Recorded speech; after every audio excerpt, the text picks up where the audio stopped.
Good afternoon, everyone. Ngasi aina nainaduriba series ilabam nilakanta singagi Manipur niko Manipur ado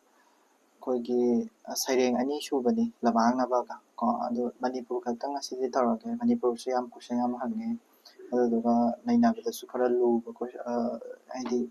saireng am su oiba ko saireng lyric se edi ilabam nilakanta singase 1928 poeko aduga 2000 da leikidre saireng lyric chatlasine kadai dano ibani haibasdagi koigi kano to lokthorapane bako masagi Manipur haiba koigi kano to saireng se lokthorapane bako UPSC gi syllabus haiba saireng se Manipur haiba saireng se khara mana 1947 da igi khara mana hai khara mana 1948 da igi khara ma hai ado kanana chumino di gyan tadre ko but atu matamda iraga adai matamda phongibadi oidoi ne ko chatlasine kadai dano ibani haibase masigi lyric se koina phongba matamda haidi koigi kano tawba matamda koigi kano se modernist haidi modernist ki poet modernist poet singi horofam oidoi ne ko moisina haidi modernist poets ki masidagi hawrae haidana koina lawnai ko haidi elaba nilakanta sina realist kangugi haidi realist poet kangugi Manipuri gi aseng bado iba ko sairengba singi manungda ilaba nilakanta su amane aduna mana magi ibagi style se realist ki style ne ko aduna sidagi hawrae kaina ga koina khanai ba kha haidi ilaba nilakanta dagi hawrae maze Padma Shri su phangi Sahitya Academy Award su phangi ko Sahitya Academy Award se Tirtha Yatra haiba 1997 da iba saireng lyric sida phangi ko atopa saireng lyric mayam ama lei like koigi chatlasine kadai dano ibani 1971 sing sise 1971 da ni ko aduga Tirtha Yatra ko lere adagi Pukning Leikol athopada 2000 da iba amasu lei ko adugumba saireng lyric mayam ama phongame mase metaphysical oi ko metaphysical oi habadi religion morality da yamna aidi wakhan khandaraga aidi karam sina sumra sina lanbra kaina khandaraga iba mida oi philosophical su ko philosophical bana jara philosophical su oi intellectual su oi mase intellectual oi habadi yam singe mane irpa matamda koigi pochak masak mayam hapsallaga ko haidi ariba novel dagi adigi ariba idi religion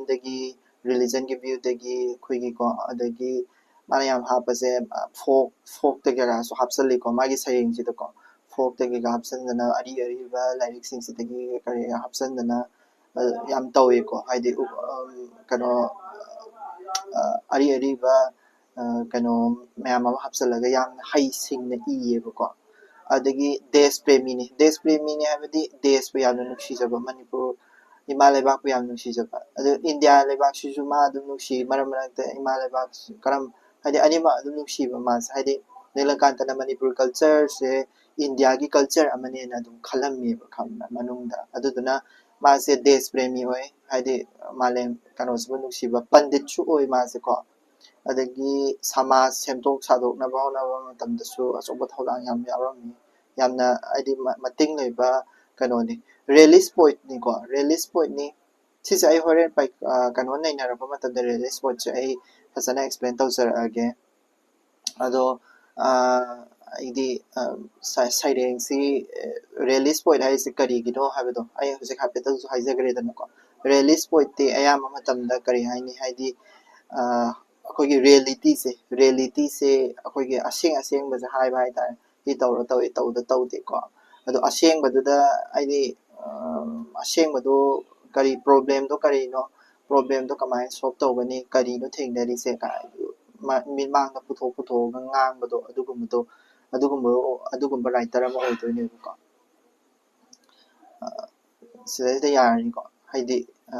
ꯀꯩꯅꯣ ꯇꯧꯔꯁꯦ ꯑꯩ ꯀꯩꯅꯣ ꯍꯥꯏꯗꯤ ꯍꯥꯏꯐꯦꯠ historical ꯑꯣꯏꯕ ꯁꯩꯔꯦꯡꯁꯦ ꯃꯅꯤꯄꯨꯔ ꯍꯥꯏꯕ ꯁꯩꯔꯦꯡꯁꯦ ꯂꯥꯛꯇ꯭ꯔꯤꯉꯩꯗ ꯃꯅꯤꯄꯨꯔ ꯍꯥꯏꯕ ꯁꯩꯔꯦꯡꯁꯤ ꯀꯤ ꯍꯥꯏꯐꯦꯠ ꯆꯥꯎꯔꯥꯛꯄ ꯄꯣꯠ ꯑꯃꯈꯛ ꯑꯩ ꯍꯥꯏꯔꯛꯀꯦꯕꯀꯣ ꯃꯅꯤꯄꯨꯔꯤ ꯁꯩꯔꯦꯡꯁꯦ ꯑꯩꯈꯣꯏꯒꯤ ꯃꯥꯒꯤ ꯁꯣꯁꯥꯏꯇꯤ ꯍꯥꯏꯇꯥꯔꯦꯀꯣ ꯃꯇꯝꯗꯨꯗ ꯂꯩꯔꯝꯕ ꯁꯣꯁꯥꯏꯇꯤꯁꯦ ꯑꯩꯈꯣꯏꯅ ꯃꯅꯤꯄꯨꯔꯒꯤ 19 ꯁꯨꯃꯥꯏꯅ ꯏꯔꯗꯤ ꯌꯥꯔꯔꯣꯏ ꯕꯦꯡꯒꯂꯤꯗꯤ ꯈꯪꯉꯔꯣꯏ ꯀꯣ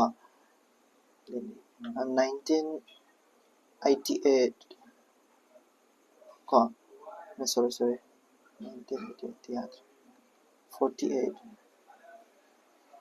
ꯀꯣ 1948 ꯀꯣ 1949 1947 ꯗꯒꯤ ꯑꯗꯨꯝ ꯍꯧꯔꯛꯑꯁꯨ ꯌꯥꯏꯀꯣ ꯑꯁꯤꯒꯤꯁꯤꯗ ꯃꯗꯨ ꯃꯇꯝꯗ ꯂꯩꯔꯝꯕ ꯁꯣꯁꯥꯏꯇꯤ ꯍꯥꯏꯗꯤ ꯁꯃꯥꯖ ꯀꯣ ꯑꯗꯨꯒꯤ ꯃꯇꯝꯒꯤ ꯃꯅꯤꯄꯨꯔꯤꯗꯨꯅꯦꯕ ꯃꯅꯤꯄꯨꯔꯤ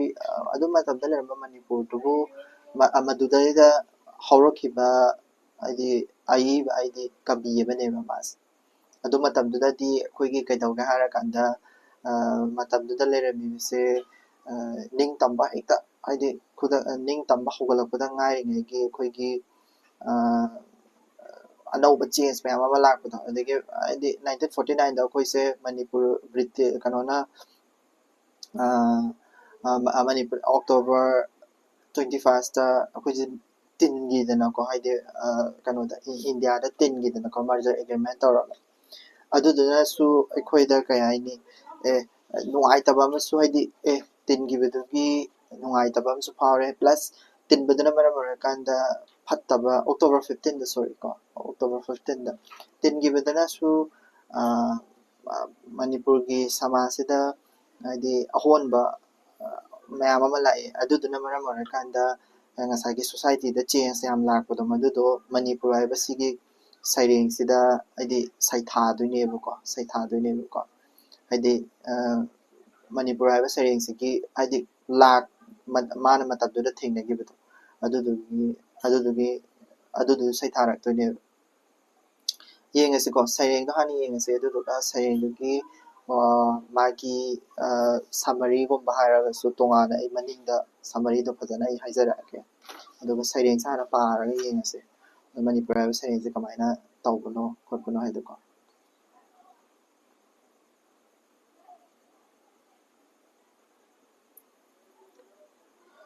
ꯑꯩ ꯏꯪꯂꯤꯁꯇ ꯂꯣꯏꯅ ꯏꯊꯣꯛꯑꯕꯅꯤꯀꯣ ꯏꯪꯂꯤꯁꯇ ꯏꯔꯛꯇ꯭ꯔꯒꯗꯤ ꯈꯪꯉꯔꯣꯏ ꯑꯣꯀꯦ ꯃꯅꯤꯄꯨꯔ ꯍꯥꯏꯕ ꯁꯩꯔꯦꯡꯁꯤ ꯂꯩꯔꯦꯀꯣ ꯔꯊ ꯌꯥꯇ꯭ꯔꯥ ꯅꯨꯃꯤꯠꯀꯤ ꯅꯨꯡꯊꯤꯜꯗ ꯀꯣ ꯑꯩ ꯑꯟꯗꯔꯂꯥꯏꯟ ꯇꯧꯖꯔꯛꯀꯦꯀꯣ ꯑꯩꯅ ꯄꯥꯔꯤꯁꯦ ꯔꯊ ꯌꯥꯇ꯭ꯔꯥ ꯅꯨꯃꯤꯠꯀꯤ ꯅꯨꯡꯊꯤꯜꯗ ꯀꯥꯡꯁꯤ ꯃꯥꯡꯒꯪ ꯍꯥꯏꯕꯀꯣ ꯁꯤꯁꯦ ꯃꯥꯡꯒꯪ ꯍꯥꯏꯗꯣꯏꯅꯤꯀꯣ ꯄꯨꯡꯒꯤ ꯃꯈꯣꯜꯒ ꯂꯣꯏꯅꯅ ꯖꯩ ꯖꯒꯅꯥꯊ ꯅꯤꯜꯂꯦ ꯃꯥꯏꯀꯩ ꯑꯄꯨꯝꯕ ꯃꯅꯤꯄꯨꯔꯒꯤ ꯀꯣ ꯁꯤꯗꯩꯅ ꯁꯤꯐꯧꯁꯤꯗ ꯍꯥꯏꯅꯤꯡꯉꯤꯁꯦ ꯑꯗꯨꯒꯤ ꯄ꯭ꯔꯖꯦꯟ ꯁꯤꯆꯨꯋꯦꯁꯟꯗꯨꯅꯦꯕꯀꯣ ꯄ꯭ꯔꯖꯦꯟ ꯁꯤꯆꯨꯋꯦꯁꯟ ꯁꯤꯗꯒꯤ ꯑꯩꯈꯣꯏꯅ ꯀꯔꯤ ꯈꯪꯕ ꯉꯝꯃꯤ ꯌꯦꯡꯁꯦꯕꯀꯣ ꯔꯊ ꯌꯥꯇ꯭ꯔꯥ ꯍꯥꯏꯗꯤ ꯑꯣꯔꯤꯁꯥꯗꯒꯤ ꯑꯩꯈꯣꯏꯒꯤ ꯀꯥꯡ ꯆꯤꯡꯕ ꯍꯥꯏꯕ ꯑꯩꯈꯣꯏꯒꯤꯗ ꯔꯤꯂꯤꯖꯁꯇ ꯍꯤꯟꯗꯨ ꯔꯤꯂꯤꯖꯟ ꯆꯪꯉꯛꯄꯗꯒꯤ ꯑꯩꯈꯣꯏ ꯐꯦꯁꯇꯤꯚꯦꯜ ꯃꯌꯥꯝ ꯑꯃ ꯆꯪꯉꯦ ꯑꯗꯨꯒꯤ ꯃꯔꯛꯇ ꯔꯊ ꯆꯤꯡꯕꯗꯨꯁꯨ ꯑꯃꯅꯦꯕꯀꯣ ꯑꯗꯨ ꯔꯊ ꯌꯥꯇ꯭ꯔꯥꯒ ꯂꯣꯏꯅꯕ ꯄꯣꯠ ꯉꯥꯛꯇꯅꯤꯀꯣ ꯀꯥꯡꯁꯤ ꯑꯗꯒꯤ ꯃꯥꯡꯒꯪ ꯄꯨꯡꯒꯤ ꯃꯈꯣꯜꯒ ꯍꯥꯏꯔꯤꯁꯤꯡꯁꯦꯀꯣ ꯑꯗꯒꯤ ꯖꯩ ꯖꯒꯅꯥꯊ ꯂꯥꯎꯏꯗꯅꯀꯣ ꯖꯒꯅꯥꯊ ꯀꯩꯅꯣꯗꯨꯗ ꯔꯣꯠ ꯃꯊꯛꯇ ꯇꯣꯡꯉꯒ ꯇꯣꯡꯉꯤꯕ ꯏꯁꯣꯔꯗꯨ ꯖꯒꯅꯥꯊ ꯀꯧꯏꯗꯅꯀꯣ ꯑꯗꯨꯗꯨꯒ ꯅꯤꯜꯂꯤ ꯃꯥꯏꯀꯩ ꯄꯨꯝꯕ ꯃꯅꯤꯄꯨꯔꯒꯤ ꯃꯁꯤꯁꯤꯅ ꯇꯥꯛꯏꯁꯤ ꯀꯩꯅꯣ ꯍꯥꯏꯗ ꯍꯤꯟꯗꯨ ꯔꯤꯂꯤꯖꯟꯗꯨꯃ ꯑꯩꯈꯣꯏ ꯏꯟꯗꯤꯌꯟ ꯁꯣꯁꯥꯏꯇꯤ ꯍꯧꯖꯤꯛꯀꯤ ꯃꯅꯤꯄꯨꯔꯒꯤ ꯁꯣꯁꯥꯏꯇꯤꯗꯨꯗ ꯍꯤꯟꯗꯨꯒꯤ ꯌꯥꯝꯅ ꯔꯤꯂꯤꯖꯟ ꯑꯃ ꯍꯤꯟꯗꯨ ꯔꯤꯂꯤꯖꯟꯒꯤ ꯑꯃ ꯐꯖꯕ ꯑꯃ ꯍꯥꯏꯗꯤ ꯌꯥꯝ ꯆꯥꯎꯕ ꯃꯐꯝ ꯑꯃ ꯀꯜꯂꯦꯀꯣ ꯑꯗꯒꯤ ꯑꯃꯅ ꯑꯃꯨꯛ ꯀꯔꯤ ꯇꯧꯒꯦ ꯍꯥꯏꯔꯀꯥꯟꯗ ꯑꯩꯈꯣꯏꯁꯦ ꯍꯥꯏꯗꯤ ꯃꯥꯏꯀꯩ ꯄꯨꯝꯕ ꯅꯤꯜꯂꯦ ꯃꯥꯏꯀꯩ ꯄꯨꯝꯕ ꯃꯅꯤꯄꯨꯔꯒꯤ ꯍꯥꯏ ꯃꯤꯅꯤꯡ ꯇꯥꯛꯄꯗꯨꯗꯤ ꯑꯩꯈꯣꯏꯁꯦ ꯍꯥꯏꯗꯤ ꯍꯧꯖꯤꯛꯀꯤ ꯐꯦꯁꯇꯤꯚꯦꯜꯒꯨꯝꯕ ꯇꯧꯕꯗ ꯑꯗꯒꯤ ꯂꯥꯡ ꯊꯣꯛꯄꯗ ꯉꯥꯎꯊꯣꯛꯄꯗ ꯄꯨꯟꯅ ꯉꯥꯎꯋꯤ ꯍꯧꯖꯤꯛꯁꯨ ꯑꯗꯨꯝ ꯇꯧꯔꯤꯗꯅ ꯃꯅꯤꯄꯨꯔꯤꯒꯤ ꯈꯟꯖꯩ ꯑꯗꯨꯃꯥꯏꯅ ꯃꯇꯝꯗꯨꯗꯁꯨ ꯍꯥꯏꯗꯤ 1948 1949 ꯑꯗꯥꯏꯗꯨꯗ ꯀꯨꯝꯍꯩ ꯍꯔꯥꯎꯗ ꯄꯨꯟꯗꯅ ꯈꯣꯠꯇꯅ ꯃꯅꯤꯄꯨꯔ ꯄꯨꯝꯕꯁꯦ ꯄꯨꯟꯗꯅ ꯈꯣꯠꯇꯅ ꯍꯔꯥꯎꯗꯅ ꯁꯦꯂꯦꯕ꯭ꯔꯦꯠ ꯇꯧꯔꯝꯃꯦ ꯍꯥꯏꯕ ꯑꯄꯨꯟꯕ ꯃꯅꯤꯄꯨꯔ ꯑꯃ ꯎꯏꯌꯦꯕꯀꯣ ꯑꯗꯨꯗꯩꯗꯀꯣ ꯑꯄꯨꯟꯕ ꯃꯅꯤꯄꯨꯔ ꯑꯃ ꯁꯤꯒꯤ ꯄꯣꯏꯟꯠꯁꯤꯃ ꯈꯪꯖꯤꯜꯂꯁꯤꯀꯣ ꯑꯗꯨꯒ ꯑꯗꯨꯕꯨ ꯍꯥꯏꯕ ꯄꯣꯏꯟꯠ ꯑꯃ ꯂꯥꯛꯑꯦꯕ ꯁꯤꯗꯩꯁꯤꯗ ꯑꯗꯨꯕꯨ ꯍꯥꯏꯔꯛ ꯇꯥꯔꯒꯗꯤ it is ꯍꯥꯏꯗꯤ ꯃꯗꯨꯅ ꯇꯥꯛꯏꯕ ꯄꯣꯏꯟꯠꯇꯣ ꯍꯥꯏꯗꯤ ꯑꯣꯄꯣꯖꯤꯠ ꯑꯣꯏꯔꯛꯑꯦ ꯍꯥꯏꯗꯣꯏꯅꯤꯀꯣ ꯑꯣꯄꯣꯖꯤꯠ ꯑꯣꯏꯔꯛꯑꯦ ꯍꯥꯏꯕ ꯃꯤꯅꯤꯡꯗꯤ ꯌꯦꯡꯁꯤꯀꯣ ꯃꯅꯤꯄꯨꯔꯤꯒꯤ ꯑꯇꯤꯌꯥꯗꯗꯤ ꯑꯃꯛꯄ ꯌꯦꯡꯊꯤꯅꯕ ꯊꯃꯣꯏꯗꯒꯤ ꯊꯣꯔꯛꯄ ꯂꯣꯏꯕ ꯅꯥꯏꯗ꯭ꯔꯕ ꯆꯩꯅꯕ ꯈꯣꯜꯂꯥꯎ ꯑꯃꯨꯕ ꯑꯔꯪꯕ ꯄ꯭ꯔꯣꯄꯥꯒꯥꯟꯗꯥ ꯀꯪꯒ꯭ꯔꯦꯁ ꯁꯣꯁꯤꯌꯦꯂꯤꯁ ꯀꯝꯃꯨꯅꯤꯁ ꯄ꯭ꯔꯖꯥ ꯁꯥꯟꯇꯤ ꯍꯤꯡꯁꯥ ꯑꯍꯤꯡꯁꯥ ꯔꯥꯖ ꯁꯤꯡꯍꯥꯁꯟ ꯌꯦꯡꯉꯨꯀꯣ ꯁꯤꯗꯩꯅ ꯁꯤꯐꯧꯁꯤꯗ ꯑꯃꯨꯛ ꯍꯥꯏꯔꯤꯁꯤꯡꯁꯦ ꯑꯩ ꯍꯥꯏꯔꯛꯀꯦꯕꯀꯣ ꯎꯔꯤꯕ ꯋꯥꯔꯗꯁꯤꯡꯁꯤꯗꯒꯤ ꯑꯗꯨꯝ ꯑꯩꯈꯣꯏꯅ ꯑꯗꯨꯝ ꯂꯧꯊꯣꯛꯄ ꯌꯥꯗꯣꯏꯅꯦꯕ ꯍꯥꯏꯕꯗꯤ ꯃꯅꯤꯄꯨꯔꯤꯒꯤ ꯑꯇꯤꯌꯥꯗ ꯃꯤꯅꯤꯡꯗꯤ ꯑꯗꯨꯕꯨ ꯍꯥꯏꯔꯒ꯭ꯔꯕꯅꯤꯅ ꯉꯁꯥꯏꯒꯤ ꯀꯨꯝꯍꯩ ꯍꯔꯥꯎꯗꯨꯒ ꯑꯣꯟꯅ ꯇꯩꯅꯕꯗ ꯂꯥꯛꯇꯣꯏꯅꯦꯀꯣ ꯑꯗꯣ ꯃꯅꯤꯄꯨꯔꯤꯒꯤ ꯑꯇꯤꯌꯥꯗꯗꯤ ꯃꯅꯤꯄꯨꯔꯒꯤ ꯁꯣꯁꯥꯏꯇꯤꯁꯤꯗꯗꯤ ꯍꯧꯖꯤꯛꯀꯤ ꯑꯗꯨꯒꯤ ꯁꯣꯁꯥꯏꯇꯤꯗꯨꯗꯗꯤ ꯀꯔꯤ ꯂꯥꯛꯑꯅꯤ ꯍꯥꯏꯗꯤ ꯌꯦꯡꯊꯤꯅꯕꯁꯦ ꯌꯥꯝ ꯂꯩꯔꯝꯃꯦꯕ ꯍꯥꯏꯕꯗꯤ ꯗꯤꯐ꯭ꯔꯦꯟꯁ ꯑꯃꯒ ꯊꯃꯣꯏꯗꯒꯤ ꯊꯣꯔꯛꯄ ꯑꯃꯗ ꯍꯥꯏꯗꯤ ꯃꯄꯥꯟ ꯊꯣꯡꯗꯗꯤ ꯄꯨꯜꯂꯒ ꯀꯨꯝꯍꯩ ꯍꯔꯥꯎ ꯈꯨꯔꯨꯝꯗꯅ ꯇꯧꯔꯒꯁꯨ ꯃꯅꯨꯡꯗꯗꯤ ꯌꯥꯝ ꯌꯦꯡꯊꯤꯅꯔꯝꯃꯦꯕ ꯗꯤꯐ꯭ꯔꯦꯟꯁ ꯃꯌꯥꯝ ꯑꯃ ꯎꯏꯌꯦꯕ ꯑꯃꯒ ꯈꯦꯠꯅꯕ ꯌꯥꯝ ꯑꯃ ꯎꯏꯌꯦꯕꯀꯣ ꯌꯦꯡꯊꯤꯅꯕꯁꯦ ꯌꯥꯝ ꯐꯖꯅ ꯎꯔꯦꯀꯣ ꯑꯗꯒꯤ ꯑꯃꯒ ꯁꯥꯎꯅꯕꯀꯣ ꯑꯗꯒꯤ ꯀꯟꯐ꯭ꯌꯨꯖꯟ ꯑꯃꯁꯨ ꯍꯥꯏꯗꯤ ꯀꯟꯐ꯭ꯌꯨꯖꯟ ꯃꯤꯅꯤꯡ ꯍꯥꯏꯗꯤ ꯂꯣꯏꯕ ꯅꯥꯏꯗ꯭ꯔꯕ ꯆꯩꯅꯕꯒꯤ ꯈꯣꯜꯂꯥꯎ ꯆꯩꯅꯕ ꯑꯃꯅ ꯆꯨꯝꯃꯤ ꯑꯃꯅ ꯂꯥꯜꯂꯤ ꯍꯥꯏꯅꯕꯀꯣ ꯍꯥꯏꯗꯤ ꯗꯤꯐ꯭ꯔꯦꯟꯁ ꯏꯟ ꯑꯣꯄꯤꯅꯤꯌꯟ ꯗꯤꯐ꯭ꯔꯦꯟꯁ ꯑꯣꯏꯕ ꯀꯣ ꯑꯗꯨꯒꯨꯝꯕ ꯃꯌꯥꯝ ꯑꯃ ꯊꯣꯛꯂꯛꯏ ꯁꯤ ꯑꯗꯨꯗꯒꯤꯅꯤ ꯌꯦꯡꯊꯤꯅꯕ ꯊꯣꯛꯂꯛꯏꯁꯦ ꯅꯠꯇ꯭ꯔꯥ ꯍꯦꯟꯅ ꯂꯣꯏꯕ ꯅꯥꯏꯗ꯭ꯔꯕ ꯑꯃꯨꯕ ꯑꯔꯪꯕ ꯄ꯭ꯔꯣꯄꯥꯒꯥꯟꯗꯥ ꯑꯃꯨꯕ ꯍꯥꯏꯇꯥꯔꯒꯗꯤ ꯑꯩꯈꯣꯏꯒꯤ ꯐꯠꯇꯕꯗꯨꯅꯤꯀꯣ ꯍꯥꯏꯗꯤ ꯑꯔꯪꯕ ꯄ꯭ꯔꯣꯄꯥꯒꯥꯟꯗꯥ ꯍꯥꯏꯗꯤ ꯍꯥꯏꯗꯤ ꯁꯃꯥꯖꯇ ꯃꯥꯡꯍꯟꯅꯕꯒꯤ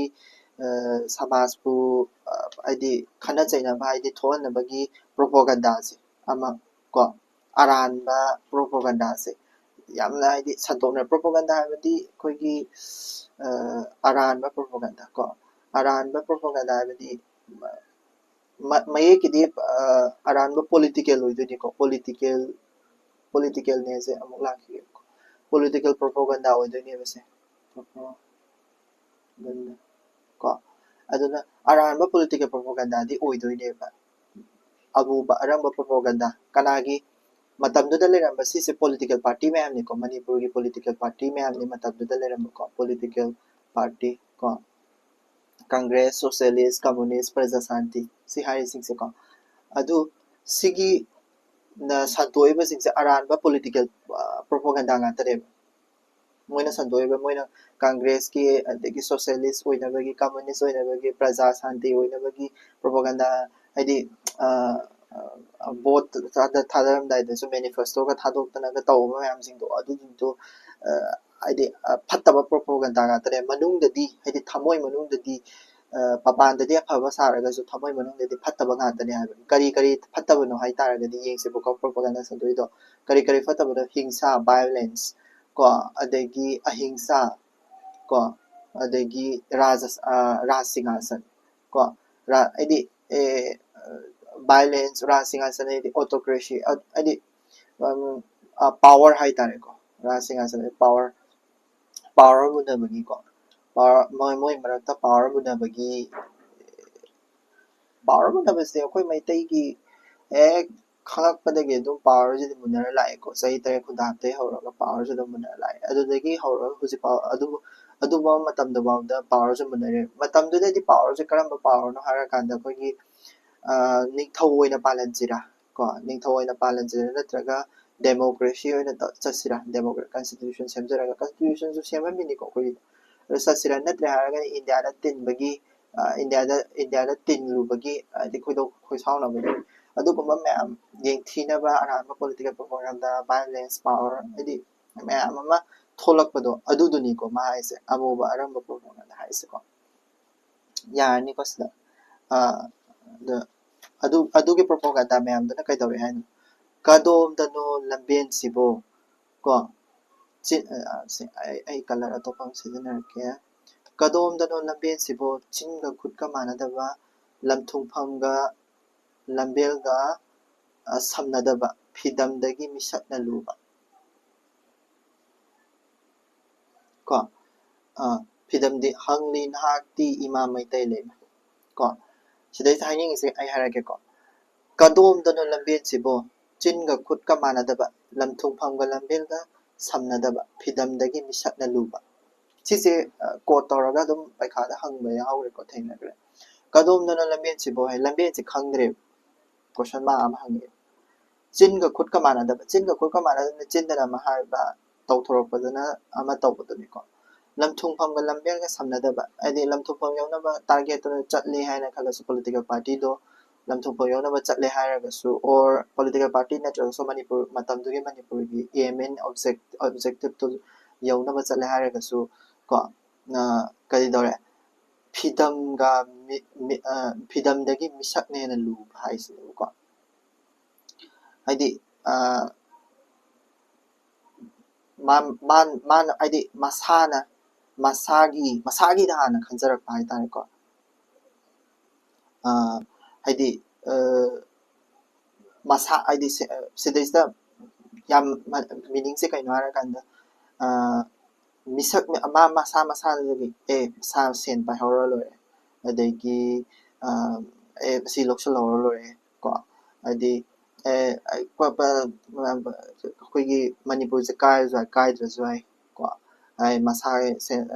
ꯁꯦꯟ ꯄꯥꯏꯍꯧꯔ ꯂꯣꯏꯔꯦ ꯑꯗꯨ ꯇꯧꯍꯧꯔ ꯀꯣ ꯑꯗꯨꯒꯨꯝꯕꯗ ꯑꯣꯏꯅ ꯍꯥꯏꯗꯤ ꯑꯗꯨꯒꯨꯝꯕꯗ ꯑꯣꯏꯅ ꯆꯠꯈꯤꯕꯗꯒꯤ ꯀꯩꯗꯧꯔꯦ ꯄꯣꯂꯤꯇꯤꯀꯦꯜ ꯄꯥꯔꯇꯤ ꯑꯗꯒꯤ ꯀꯔꯤ ꯀꯔꯥ ꯃꯌꯥꯝꯁꯤꯡꯗꯣ ꯀꯩꯗꯧꯔꯦ ꯍꯥꯏꯗꯤ ꯑꯣꯏꯗꯕ ꯉꯥꯡꯉꯒ ꯀꯔꯤ ꯂꯝꯊꯨꯡꯐꯝ ꯌꯧꯒꯗꯕꯗꯣ ꯍꯥꯏꯗꯤ ꯇꯥꯔꯒꯦꯠ ꯌꯧꯕ ꯃꯅꯤꯄꯨꯔ ꯏꯃꯥꯁꯦ ꯅꯤꯡꯇꯝꯕ ꯑꯗꯒꯤ ꯁꯣꯁꯤꯌꯦꯂꯤꯁ ꯑꯣꯏꯕ ꯑꯗꯒꯤ ꯁꯦꯀꯨꯂꯔ ꯑꯣꯏꯕ ꯀꯝꯃꯨꯅꯤꯁ ꯂꯩꯕꯥꯛ ꯍꯥꯏꯗꯤ ꯑꯣꯏꯍꯟꯅꯕ ꯍꯥꯏꯅ ꯍꯣꯠꯅꯖꯔꯛꯄ ꯄꯣꯠꯇꯣ ꯑꯝꯇ ꯑꯣꯏꯈꯤꯗ꯭ꯔꯦꯕ ꯇꯥꯔꯒꯦꯠꯇꯣ ꯄꯣꯂꯤꯇꯤꯀꯦꯜ ꯇꯥꯔꯒꯦꯠꯇꯣ ꯆꯠꯈꯤꯗ꯭ꯔꯦꯕ ꯁꯤꯁꯤꯅ ꯇꯥꯛꯏꯁꯦ ꯃꯤꯅꯤꯡꯁꯦ ꯀꯩꯅꯣ ꯍꯥꯏꯔꯀꯥꯟꯗ ꯃꯅꯤꯄꯨꯔꯗꯒꯤ ꯍꯥꯏꯗꯤ ꯏꯃꯣꯁꯅꯦꯜ ꯒꯦꯞ ꯍꯥꯏꯇꯥꯔꯦꯀꯣ ꯍꯥꯏꯗꯤ ꯋꯥꯈꯜ ꯑꯃ ꯈꯜꯂꯒ ꯇꯧꯊꯣꯔꯛꯄꯗꯅ ꯐꯠꯇꯕ ꯉꯥꯛꯇ ꯇꯧꯕ ꯀꯣ ꯑꯗꯨꯗꯨꯅꯦꯕ ꯁꯤꯗꯩꯁꯤꯗ ꯇꯥꯛꯏꯁꯦ ꯍꯥꯏꯗꯤ ꯋꯥꯔꯛ ꯀꯜꯆꯔ ꯂꯩꯇꯕ ꯍꯥꯏꯇꯥꯔꯦꯀꯣ ꯑꯣꯅꯦꯁꯇꯤ ꯂꯩꯇꯕ ꯍꯥꯏꯇꯥꯔꯦꯀꯣ ꯑꯣꯅꯦꯁꯇꯤ ꯃꯥꯡꯈ꯭ꯔꯕ ꯀꯣ ꯑꯗꯒꯤ ꯍꯥꯏꯗꯤ ꯃꯁꯥꯅ ꯍꯦꯟꯅ ꯃꯥꯒꯤ ꯂꯩꯕꯥꯛꯇꯨꯗꯒꯤ ꯃꯁꯥꯅ ꯍꯦꯟꯅ ꯂꯨꯈꯠꯂꯛꯑꯕꯀꯣ ꯃꯁꯥꯅ ꯍꯦꯟꯅ ꯂꯩꯕꯥꯛꯇꯨꯗꯒꯤ ꯂꯨꯈꯠꯂꯛꯑꯕ ꯑꯗꯨꯒꯨꯝꯕ ꯁꯤꯆꯨꯋꯦꯁꯟꯗꯅꯦꯕꯀꯣ ꯃꯁꯥꯅ ꯂꯩꯕꯥꯛꯇꯒꯤ ꯍꯦꯟꯅ ꯂꯨꯔꯛꯄꯀꯣ ꯂꯩꯕꯥꯛꯇꯒꯤ